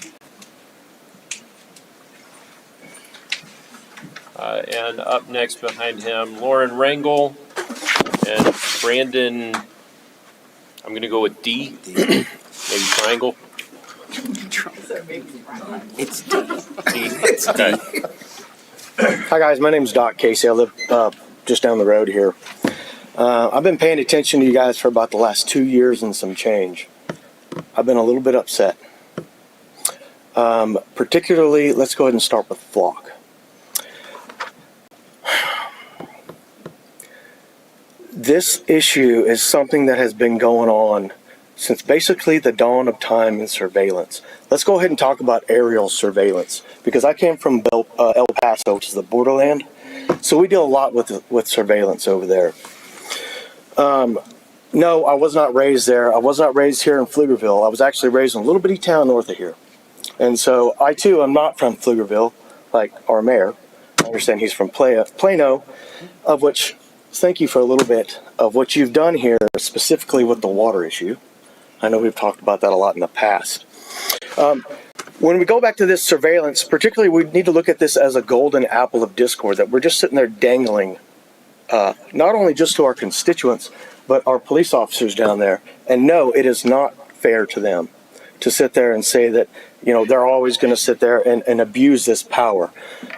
There's been, recently there was a Temple police officer who got in trouble for using these flock camera systems in order to, I think, surveil a ex-girlfriend. Yeah, something along those lines. I mean, guys, this was put out in fiction back in like what, 06, 08, somewhere around there, with Batman and he was looking for the Joker. Anybody remember that one? Had Christian Bale in it? The Dark Knight. Dark Knight. There you go. Okay, so it's exactly the same thing, guys. The only thing is we're saying, hey, we've got AI now. This is going to sit here and help us be nice little people. It's not. I don't care whether you're the Pope, the police chief, nice guy, the mayor, miss accountability. I want to see more. We need to make damn sure this doesn't happen again. This is a systemic issue that is going to come back. So if you don't stop it now and put a safeguard in place to keep something like this from happening again, it's going to happen again. It's just going to be a different flavor. Again, aerial surveillance. Okay, now we're just going to put a camera on a stick and face it at you. If anybody has paid attention to anybody who was a, oh shoot, man, if anybody's talked to any politicians other than yourselves, what's the first thing that you learn? If there's a camera pointed at you, you better consider it to be on. That's exactly what those things are, and they're held by the government. On top of that, people have been sitting there talking about Home Depot, Lowe's, all those other kind of places, whatever it is, where they've got their own surveillance. Yes, it can be incorporated. It just depends whether or not somebody's going to flip a switch. That same kind of situation happens with vendors. It happened here locally in Round Rock with people doing sweepstakes games. Pay attention to what goes on. Those vendors can flip those things in a minute. Thank you. Thank you, sir.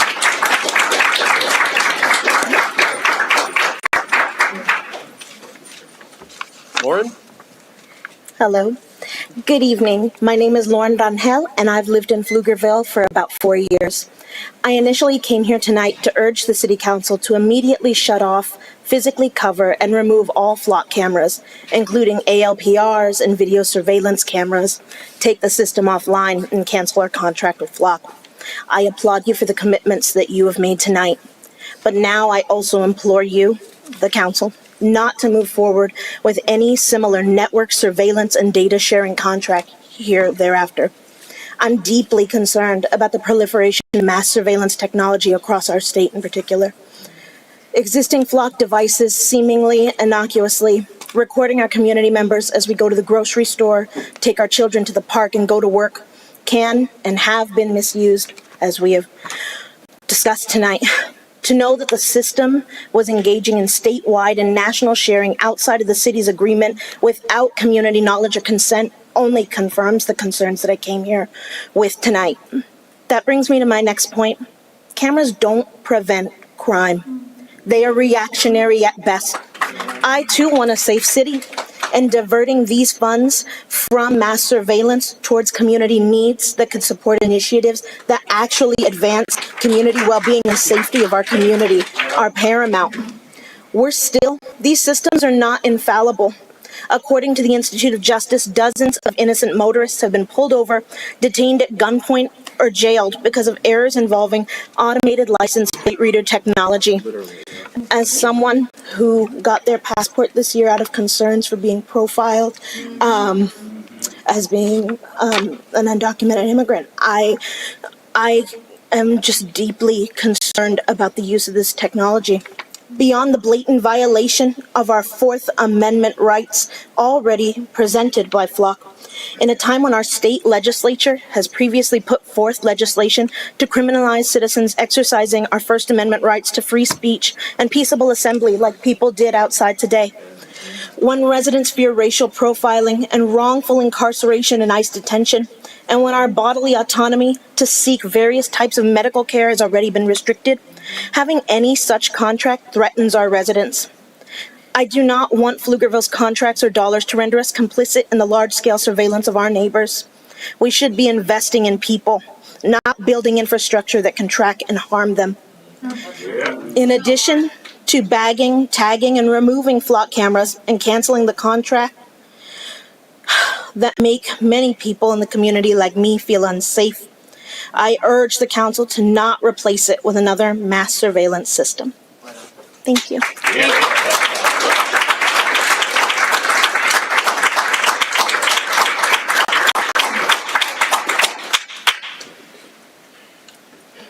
you. I've got a few more to go here. Again, Brandon D. Let's bring up Mayo Castro, Antoine Muthi, and Tori Schletz. You are not going to be a first grade teacher. No, I am. I'm doing my best, but I'm sorry. Tori did not want to speak.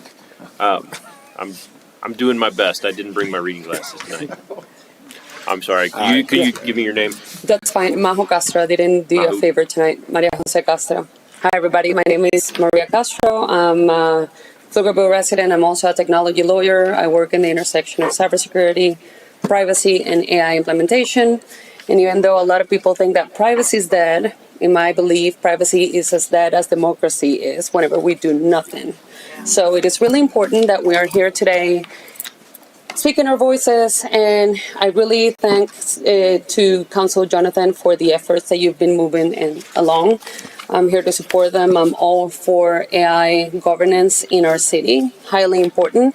I also understand while working with a lot of business owners and technology, new technology implementation, I am for technology as well. So I'm in a weird spot in where, I don't want to say no to technology, but I want to say yes to decent implementation of technology.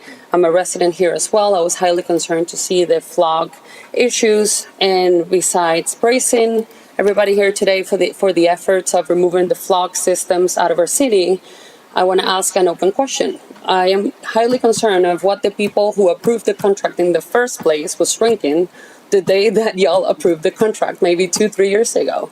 Because I read the contract, put eyes on it, and it's a contract that has no definitions. It doesn't have a clear way to get out of the city. Because even though that tonight we decided that they need to get out of our city, the contract says that they have reasonable time to get out of the city.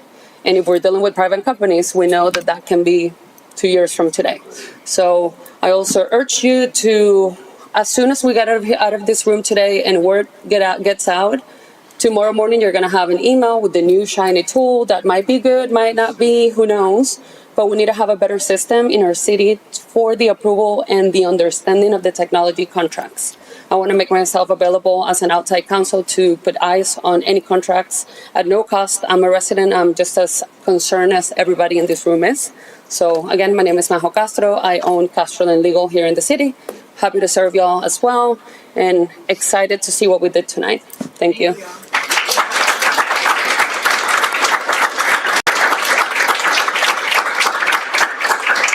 Sounds like another committee member. Sounds like it. Sounds like it. All right. I've got. I'm going to read these.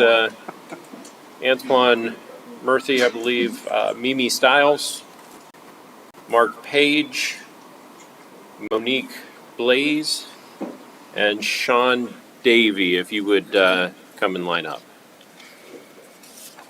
If there's more than one of you here. Mimi, it looks like it's. You want to start?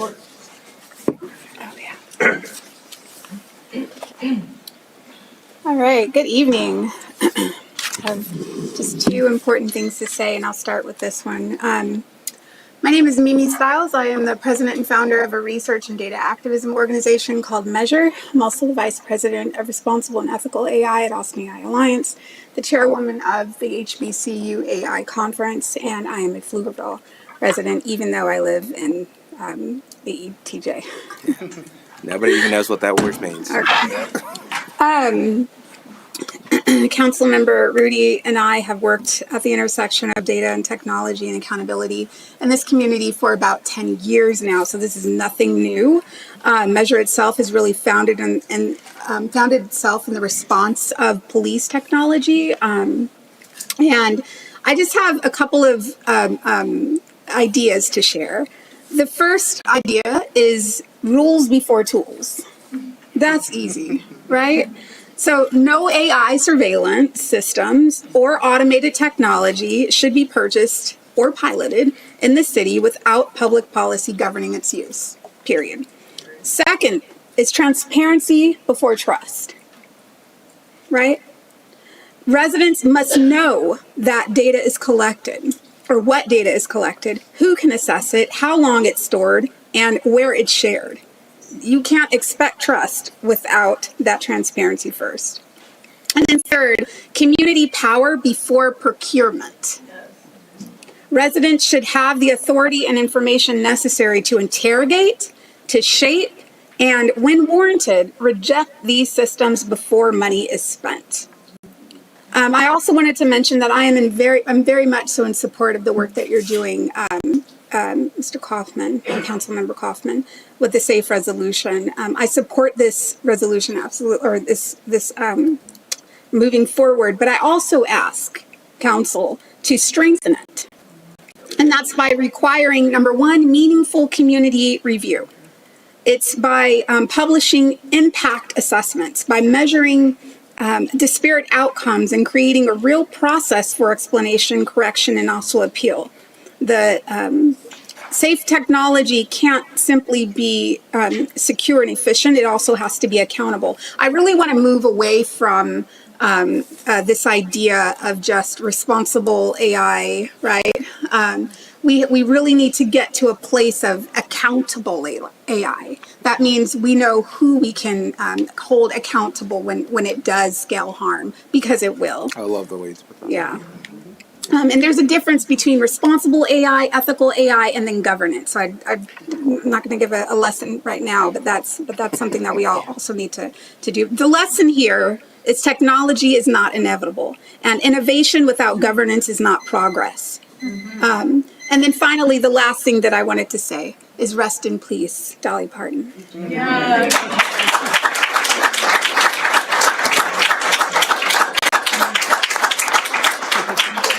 Thank you, Mimi. I do have 4 people who have filled out a card noting that they did not wish to speak, but wished for their opposition to be reflected in the record. That is Jessica Robertson, Matthew Gradell, Carrie Davey, and Tori Schlecht. One more time, these 4 I haven't heard from yet. Actually, I've got a few that I haven't heard from yet. That was everyone that I had who had filled out a card. Was there anyone who believes I missed them? Anyone I did not call? All right. Council, we have action before us tonight. This is just to discuss and consider action to approve a master services agreement between Flock Group, Inc. and the city of Pflugerville for the lease of automated license plate reader cameras licensing in the amount of $87,500. Mayor, can we enter executive session to seek legal counsel on this issue? Sure. 10:09, we're going to recess to executive session. Isn't it? I think some other folks might take a break on the way.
I'd rather have it not. I'd rather have a consensus or unanimous. Excuse me. It's not consensus.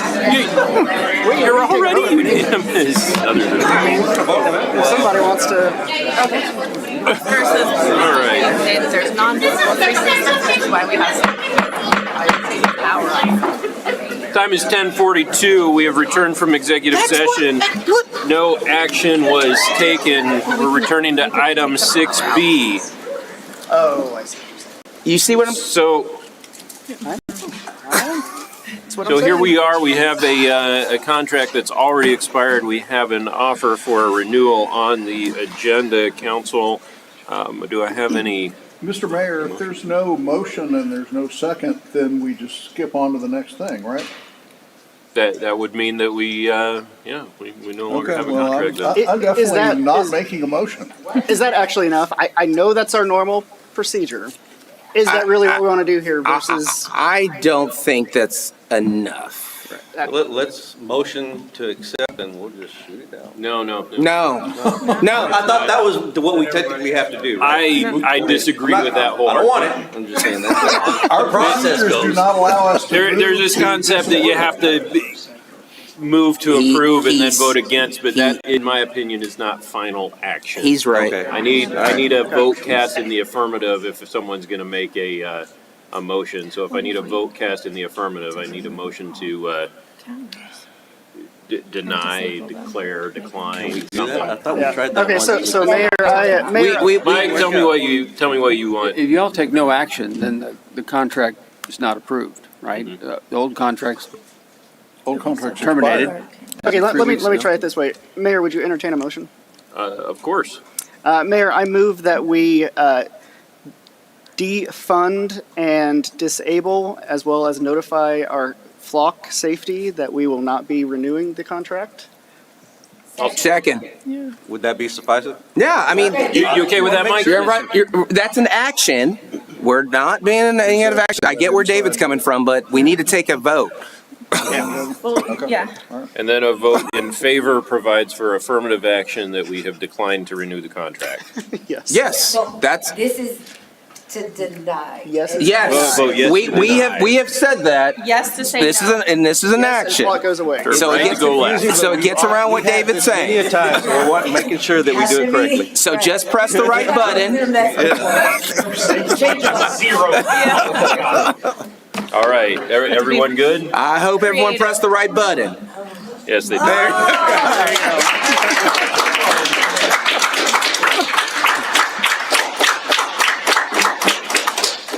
Mayor, before you move on, and Mayor Pro Tem, I want to bring up something that you've been. Please and do. If you want to, or Yeah, I thought it was really important to mention that not all the flock cameras in the city actually are operated by the city. And so I thought it was really important as we continue to build trust with the residents to let you know that there's still going to be flock cameras in the city of Pflugerville. Why? Because they are operated by the school district, for which we have no control over. Sure. So while there was a big move today for the city to bag and tag, as we say, and make the flock cameras inoperable and defund that particular operation, you will still see them in the school district. So the same and all that fight that you had tonight, I need you to take that to the school board. But also,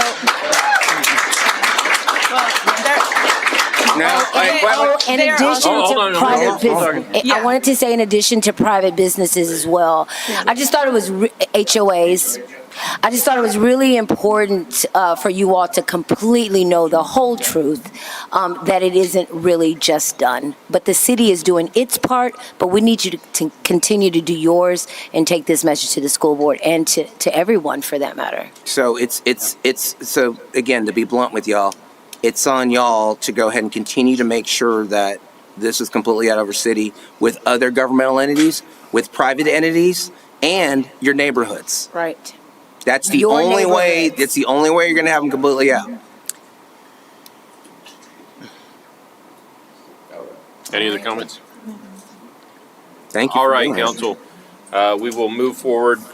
Goodness. Thank you all. That was a really long 6B. Yeah, it was what. It looks like they're still Where'd talking my about notes go? And it's not even close to the longest Sorry, meeting we've had. it's getting late. 6C is to discuss and consider action regarding a resolution of the City of Pflugerville, Texas, adopting standards for secure, accountable, fair, and explainable technology use, directing the implementation and providing an effective date. Council, we also covered this during our work session. Now you've had some time to digest a couple of the versions. Do we have action tonight, or are we looking for further refinement? So I'm so sorry. Go ahead. I was gonna make a proposal for us to discuss. I would like to propose that we do go ahead and pass this resolution this evening. However, I recognize that Councilmember Mateer has additional things that he'd like to see included.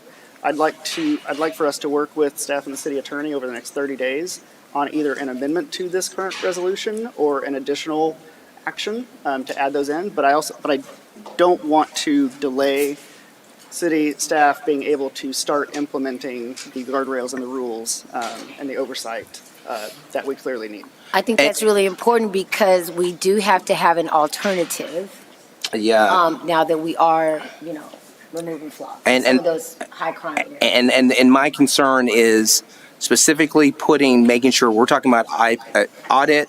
We're talking about the definition regarding what's required in a vendor contract, because it goes down to the contractual obligations, and what the vendor can actually use with the data. Putting those guardrails on there is huge and significant. And for my part, my concern is that we put a policy out here for that, and then after that, okay, we're already automatically amending it from that. That's why I was thinking, from what Councilmember Ryan talked about, is that we get together this weekend, finish it out, work with staff, and then 2 weeks in the next council meeting we have something improved. But my concern is to, if we don't have some of these things, even the definition of generative AI versus agentic AI. Sorry, y'all. We had this debate earlier, so for some folks who are wondering, wait a minute, yeah. Well, isn't it a debate?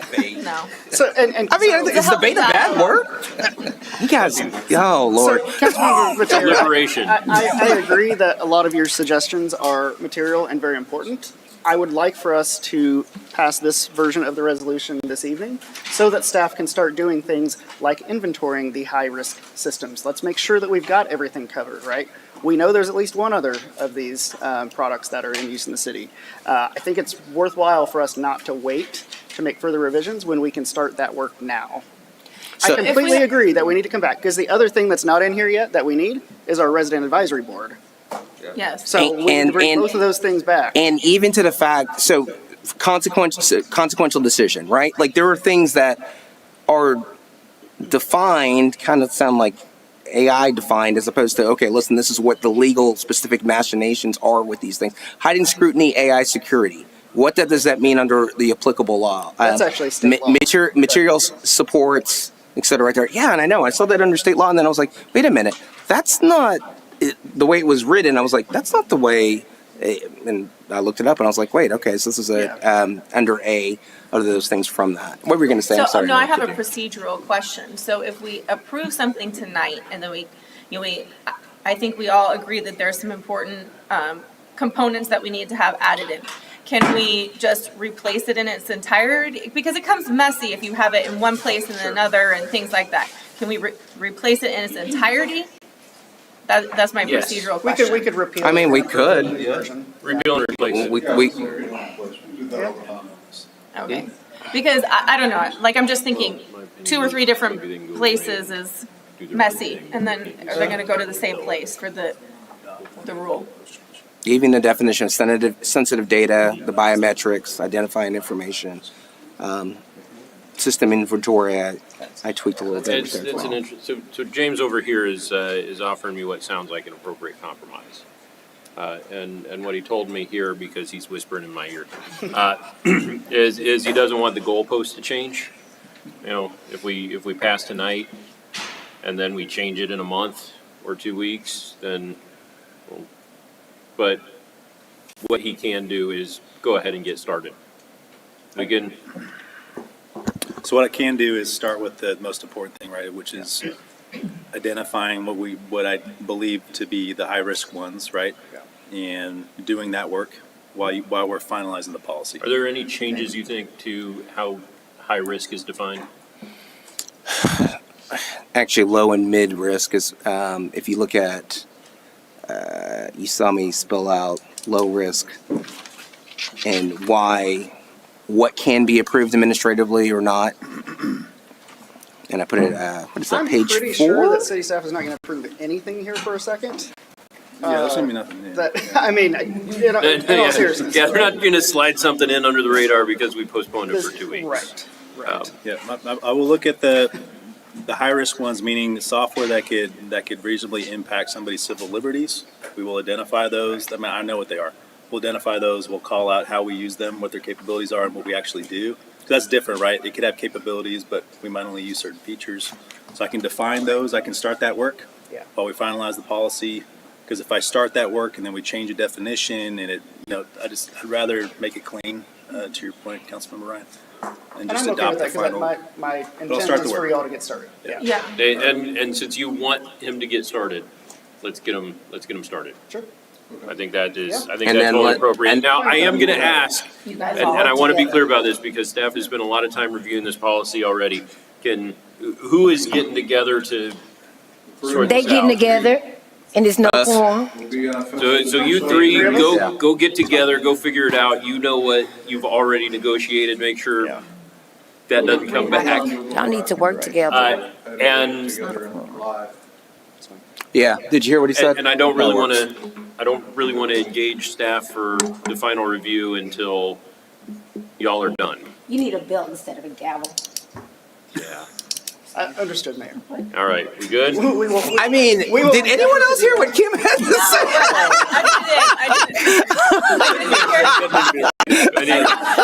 I need one of those shoes. Oh, like, how did she get it? Slide that in. Yes. Oh, okay. I thought you said a bell, and I'm like, what?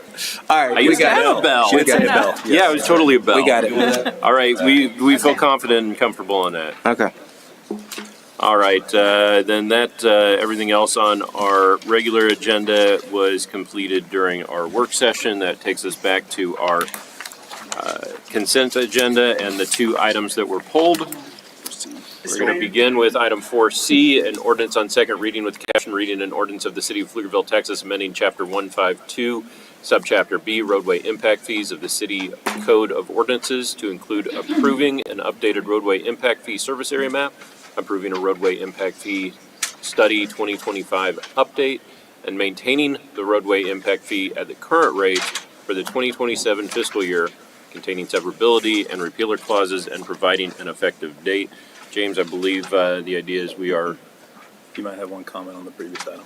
Oh, I'm sorry, Scott. Did you have I have a clarifying question. Certainly. With the ordinance delayed, where does this leave facial recognition, Clearview AI specifically? I know it's currently in use. I'm sorry. I was curious, with the safe ordinance delayed, where does that leave facial recognition, specifically Clearview AI? I understand it's in use today. So I'm gonna. Do you want me to answer that? Sure. Yeah. So I'm gonna do the work of calling that out and how we use it. I think it'd be good to have a clear understanding of how it's used. So that's what I'm gonna work on. So after I put together that information, we'll have the policy in place. I'll provide it to council. They'll make a decision on whether or not we keep the tool. Okay, thank you so much. Yeah. Sure thing. All right. Having read in 4C, James, do you have any introduction to that? Mentioning that we are keeping the existing fees at their current level in order to review and revise and make sure that we've got our projections correct. That's great. All right. Yeah. David, you pulled this item. What do you have? I pulled this item because I still believe that these numbers are, these fees are too high and they're discouraging development. And in order to see if there was actually any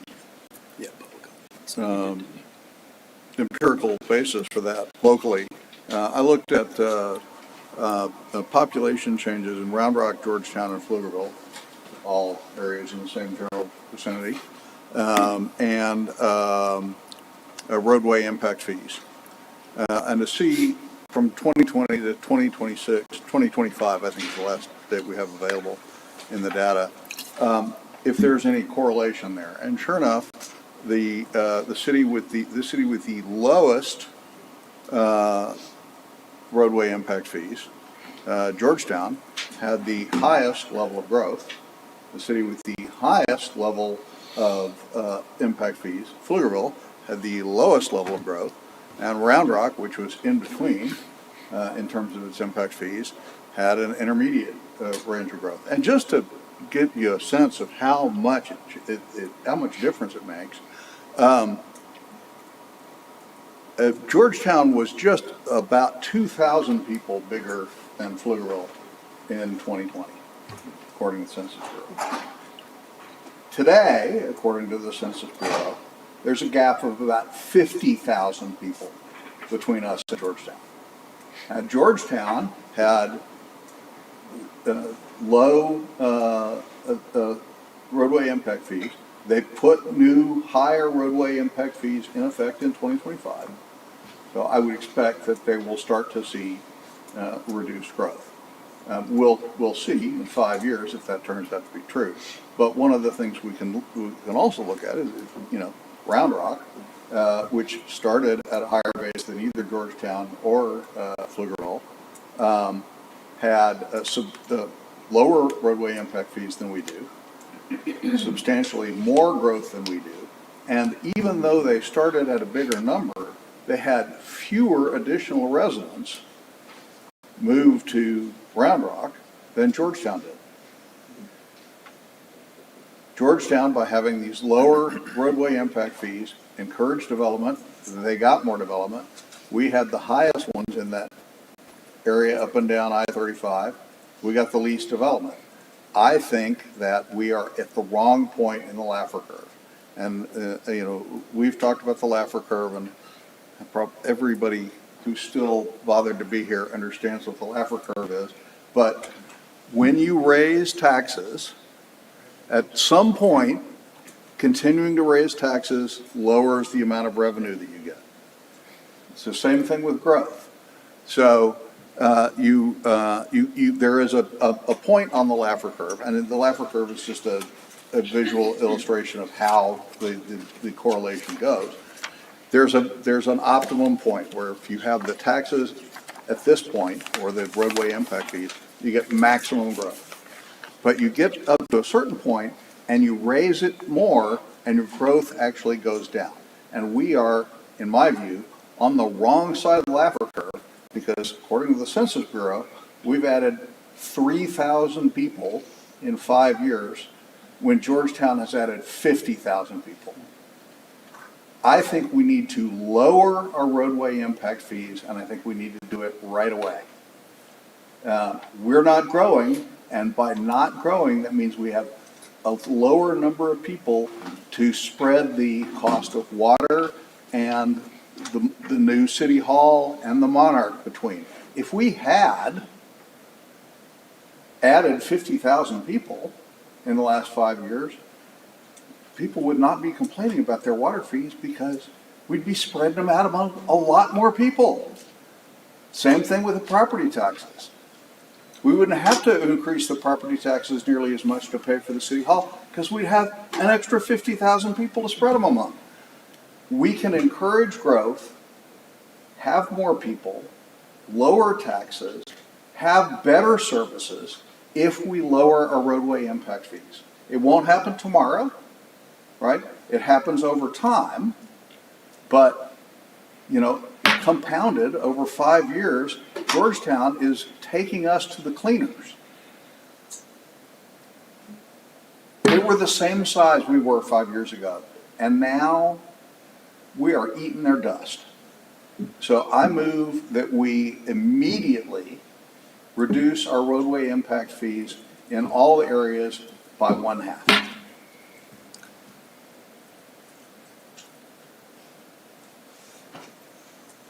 Can I get a second? I'll second. Okay, discussion. Let's have a Let's have a discussion. See, what's frustrating for me is that you know where I stand on this issue, and why I'm sympathetic to your point. but I also can't say correlation equals causation, right? Like, I think If I do. you see it over and over and over and over again, eventually you have to think maybe there's causation going on. I get where I get. Go ahead. This pattern isn't just these three cities. I mean, this pattern duplicates across space and time. And so you know very well how I feel, and I thought the fair compromise is what James is offering, is that listen, we got a year. Let's look over it. We got to look at this, see what's going on, and then make a decision on it. I think that's the fair compromise, because I've said it. You've heard me say it numerous times. Like I hear this from folks who are trying to go ahead, businesses and other folks for that. But he's saying, give it a year. Let's see what happens, and then let's move forward. I think that's a fair compromise for all of us involved with that. Well, that's just my opinion. I mean, because I don't agree with the study. I feel that it's flawed. It wasn't using updated information. The growth is overstated. And that's exactly the reason why we want to delay this. Right. Yes, so exactly. But I don't want to just see what happens. No, it's not a see what happens. Well, I mean, It's I was actually going to jump in on that because my expectation is that staff they know what the goals are. We've had the strategic conversation. My expectation is that they will continue working on this. But I thought we were actually going to have more of a strategic conversation ourselves and what our goal is before staff actually works on it. So I think we should do that. I'm not ready to just cut them in half without any data behind it. You want the data before you do that. But I will not. Yes. And to that point, again, do we need to say this continue to say this? Staff hears us. Literally, you and I have had this conversation. They have adopted things and adapted things specifically because it's all right, we get where council's coming from on here, which includes growth. You've heard it from them. Yeah, but there's a number. So if we're going to have the strategy meeting, there's a number of things, including how we calculate population. What are we going to be doing with our master plans that have growth numbers that aren't even supported when we do our revenue calculations? We can't just continue to let them stand even though they were just approved less than a year ago.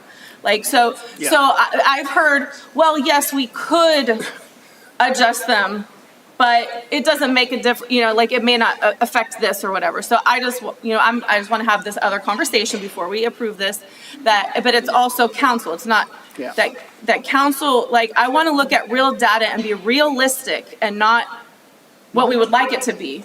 I agree. Yeah. And I think we're all aggressively agreeing, and I think that's the point of order. We're not aggressively agreeing. Oh, not you. We're not all aggressively agreeing. No, there is a challenge because one of the challenges that we do face is the whole purpose of impact fees is ensuring that development pays its own way. Yes. So if we cut impact fees in order to encourage growth, we're putting the onerous expense of the infrastructure on the existing homeowners. On our citizens. Okay, so let's talk about that. Because we have already put the onerous expense of growth on the existing homeowner. When we decided to build the new city hall, when we decided to build the new wastewater plant, when we decided to build the new water plant, those are the onerous expenses of growth. We've already put them on there, and we don't have any growth because our roadway impact fees are so high that people are going to Hutto or Round Rock or Georgetown or Travis County right outside of Pflugerville because it's cheaper. If capital moves, and it's really easy to move when you're doing deciding where to build a new development. I mean, that's the easiest darn thing in the world. As long as you have access to water. Right. So give us some strategic time on that. So if we are locking up the water and wastewater and we're charging people an arm and a leg, they'll go to Georgetown. And that's what's been happening for the last 5 years. We're not growing. Georgetown is kicking our tails. We're eating their dust. Why should we let Georgetown eat our dust why should make us eat their dust for another year? Let's do it now. Well, And I think there. maybe half is too much, although half would be in line with where Georgetown was 5 years ago when they started its 5 years of explosive growth.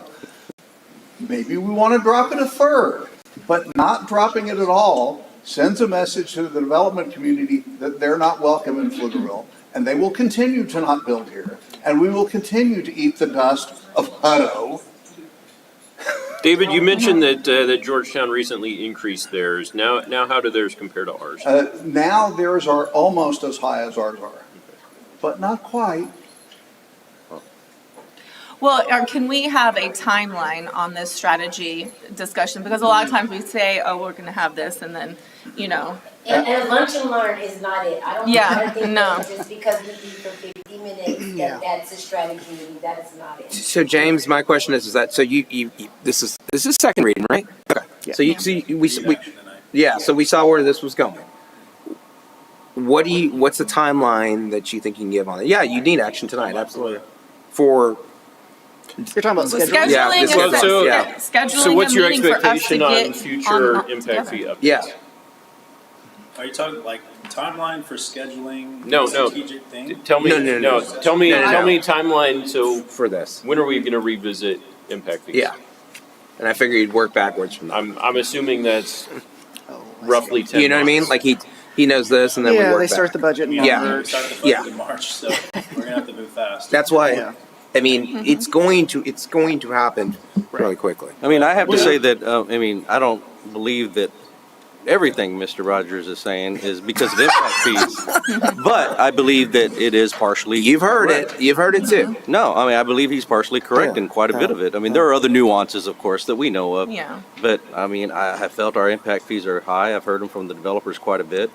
And to be fair, developers are going to tell us. Yeah, and I don't know. And some developers, and just to be clear on the record, some developers said they were fair, which was found very interesting. Well, you know which one it is. More often than not, I have developers tell me that our fees are way too high, even though they're lower than most places they build. I mean, let's not ignore. Our development staff is too slow, even though they're quicker than everyone else. We've had this conversation before. The developers want, and I'd be remiss if I didn't say cheaper. it. High impact fees impact our small businesses more than anybody else, right? Because the it was big tract home. They can take developers, it. They can take it. Yeah, it was like Built in. $49,000 for a 1,000 square foot space of a restaurant. So, you know, our totality of fees on a restaurant and a new build are over $100,000 in city fees. Wait. And to be and let's be clear, because since we're opening that door again,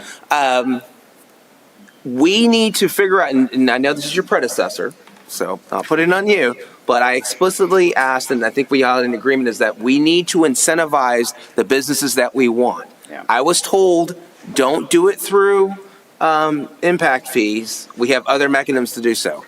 I'd love to hear those other mechanisms. And it sounds like economic development may be a top priority.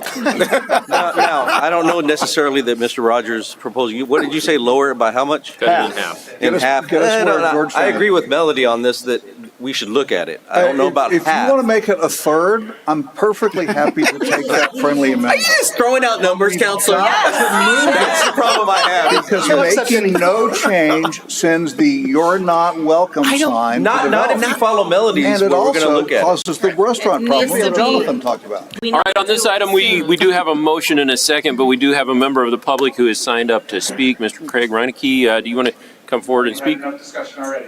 You're good? Okay. Thank you for at least acknowledging. All right. there is a balance between development paying for itself and Yes. not being able to have any Or development. more importantly, we need to be able to go ahead and get what we want here. Yes. Because and if this isn't the way, that's fine. But David's not wrong in saying that, like, we have heard that, like, from somebody who's trying to bring a restaurant here, who has tried really hard Just for say that. it the other way. David's right. No, let's not get crazy. Can we repeat what the actual motion is? So this is a motion to cut the impact fees in half. Okay. And Melody asked for discussion. Melody said for discussion. So Yeah, Melody seconded it. and she's right. So that we could have discussion. And I appreciate her doing that. Open to a friendly amendment on a different number, but that's the number that's out there. Council, your ballot is in front of you. I was gonna say 1%. $5. 1%. I think we need to have a But you're right. discussion. You're right. Why should Motion fails. If I'm right, why'd you vote the wrong? No, way? you're right that We we need need to to incentivize what we can do. We got to do something. I'm just not going to throw a number out there. Do I have another motion, council? Move to approve item 4C. Second. I have a motion and a second to approve 4C. That's going to be 6-1. Nope. 7-1. What are you voting twice? Kimberly, this is a motion to approve the item as written.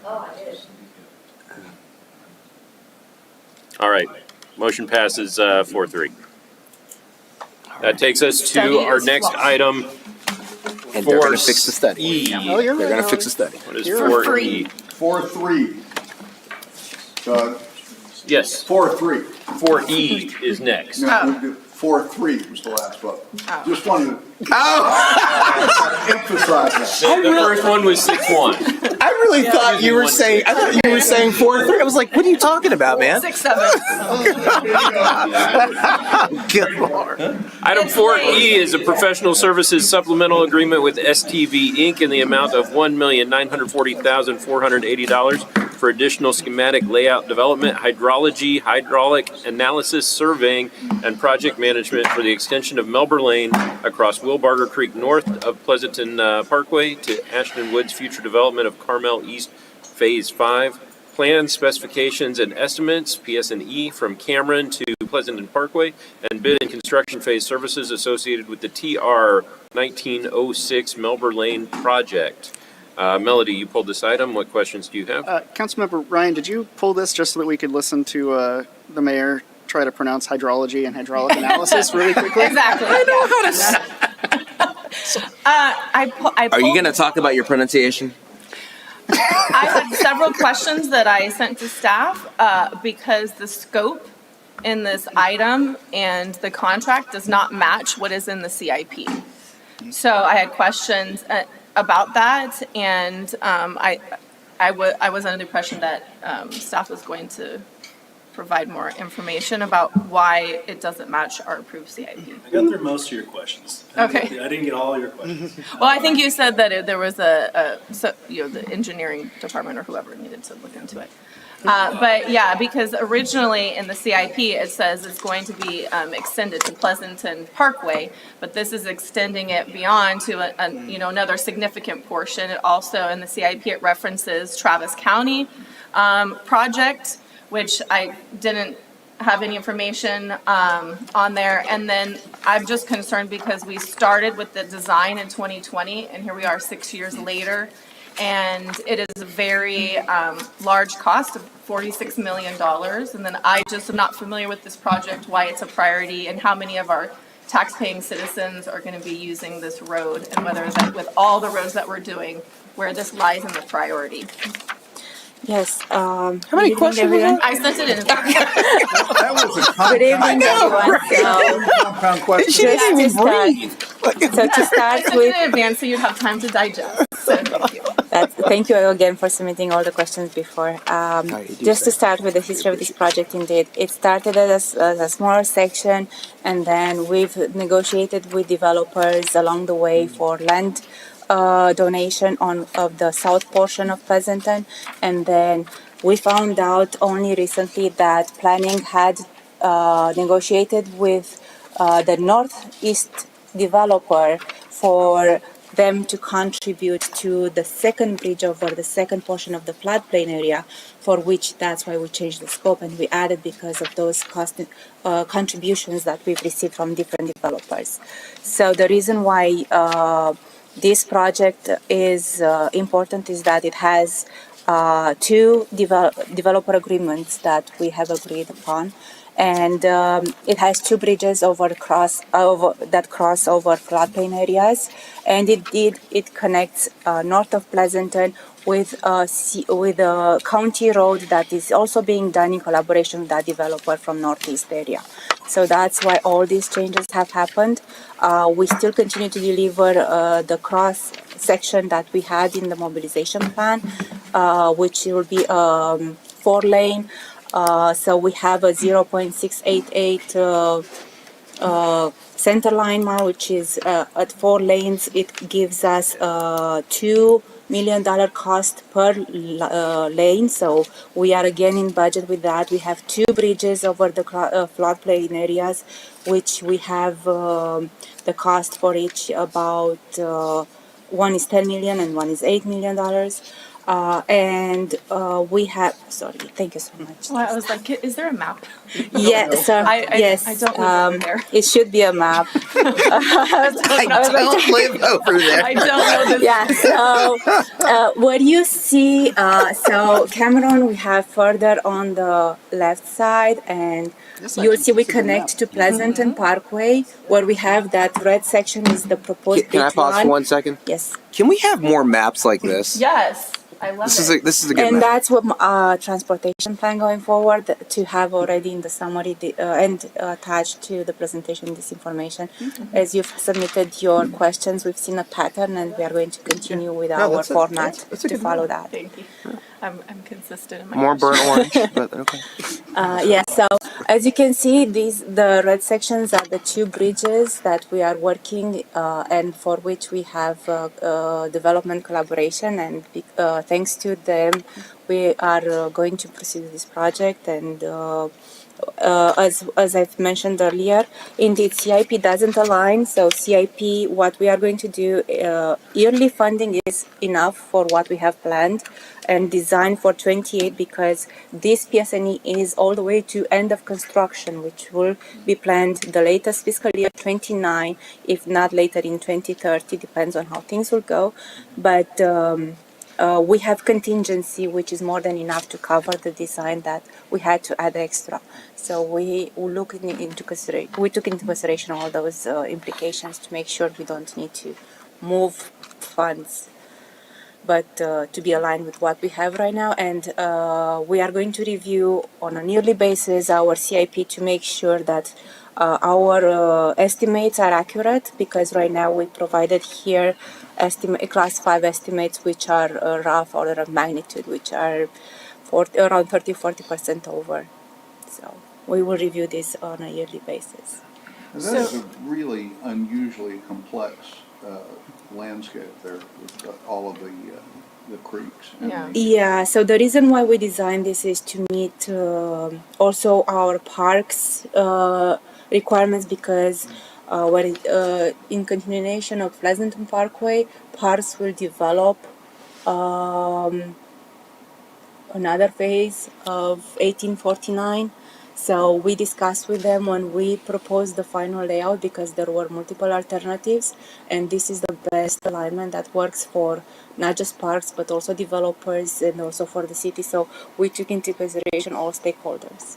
Now, I'm sorry. Oh, I was just wondering what these. So these are in the orange are all new neighborhoods that are being planned, and those developers are. That's correct. Their roadway impact fees are going to go towards this road. Well, quick, let's raise their roadway impact fees. I'm only seeing $4 million. So No one's proposing to do that, David. Like that's a lot of homes. It is. And so I would, especially for the cost of the bridge and whatnot, but I would maybe expect to see a little bit more roadway impact fees contributing to this. Wait a minute. They'll be imaginary. Not that they're higher. Not that they're higher. I saw you moonwalking. No, all of those things. I don't think that the calculation of the current roadway impact fees actually takes into effect all of these homes. Like I'm just saying the calculation. Are you saying higher impact fees spread across a lot of development? No way. What's the total length of the road here that you're looking at? So I know that the roadway sections are 0.688 miles, and the bridges, one is 1,200 linear feet span, and the other one is 1,150 linear feet So wide span. does the 6.8 miles include the 1,200? No, and the so those are on It does not. no. So Those we're were looking at a total about 7.1, 7.2. I'm trying to do math in my head, and That's hard for us lawyers, isn't that right? What's that thing? Ran out of fingers. Human Yeah, calculator. we should Is that let Carmel? Melody do the math in her head. No. Metal art. Okay. So that would make plus About so 40, 7.2, 7.3? 45, Now I'm really 56. struggling. So that would make Yeah. That's, Okay, I don't. almost 1 mile. So, Okay. so that's 6,000. Yeah. Yeah, 1.13 miles. I'm sorry, About 1.13 miles additional? in total. In total. In total, I'm sorry, 1.13, 1.3. that the whole blue Yes. area is 1.13. That's correct. Okay, I misunderstood. And then all of the areas in orange are currently annexed into the city, and they're part of the city. no. That's No. No, so Carmel what- Phase 5 is outside city, but, isn't it? I thought Carmel 5 is out. No, because Yeah, I was 2/3 like- of Carmel is in, 1/3 is out. We disagreed with a Yeah, I think Is that a good way to Carmel put East is out, Carmel West is in, right? Carmel West is in, but also we got another portion. 'Cause We got they came another back again. portion remember, of. remember they came Oh, back. right. Yeah, they came back But I don't afterwards. think, I think Phase 5 Yeah. is still Yes, out. that's correct. So does that mean they won't be contributing to roadway impact fees? No, I believe they'll be paying a traffic Or impact analysis. Yeah, traffic minute, traffic yeah. impact We analysis? had we They'll be going So they through a will be TIA. contributing to that. They will that be road that contributing, they'll just be contributing through a less efficient method. Yeah, so we had TIAs back then, which That's more is expensive for them. which is what Yeah. caused Yes. the conversation regarding roadway impact fees. Is that just more So- standard So- versus Yeah. individual? Exactly. Okay. Up to where we have the signed preliminary plat, Carmel East Phase 5, up to there it's city's limits. North of that is county. So it's North of outside that the Yeah. city's county. limits. County. Okay. And that's also the road section that the county is going to be working and where we are tying in. And this is part of the conversation that we were having earlier when I said that, I mean, where Caesar and I live, I mean, we see the growth. And Yes. literally you have 80% of all citizens, maybe 90% have no idea that all this is happening right now in this area of town. Yeah, because they Because they would never go out there. They won't be in it. You better talk to your partner over here. Great map, by the way. Okay. Good map. Good map. Thank you so much for the explanation. Thank you for submitting All right, the questions Melody, were before. your questions answered? They were, thank you. All right, do you have a motion? No, I'll let someone else do that.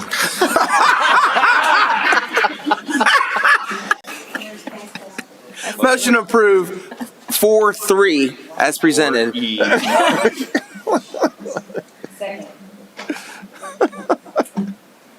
That was awesome, Melody. I still tie. Nah. I still don't like it. David's not right. Motion passes What 6-1. do we do? I believe that brings us to the end of our agenda. Council, have I missed anything on our agenda? I want to thank again the public for coming out to engage so eloquently and passionately. And Oh wait, I spoke.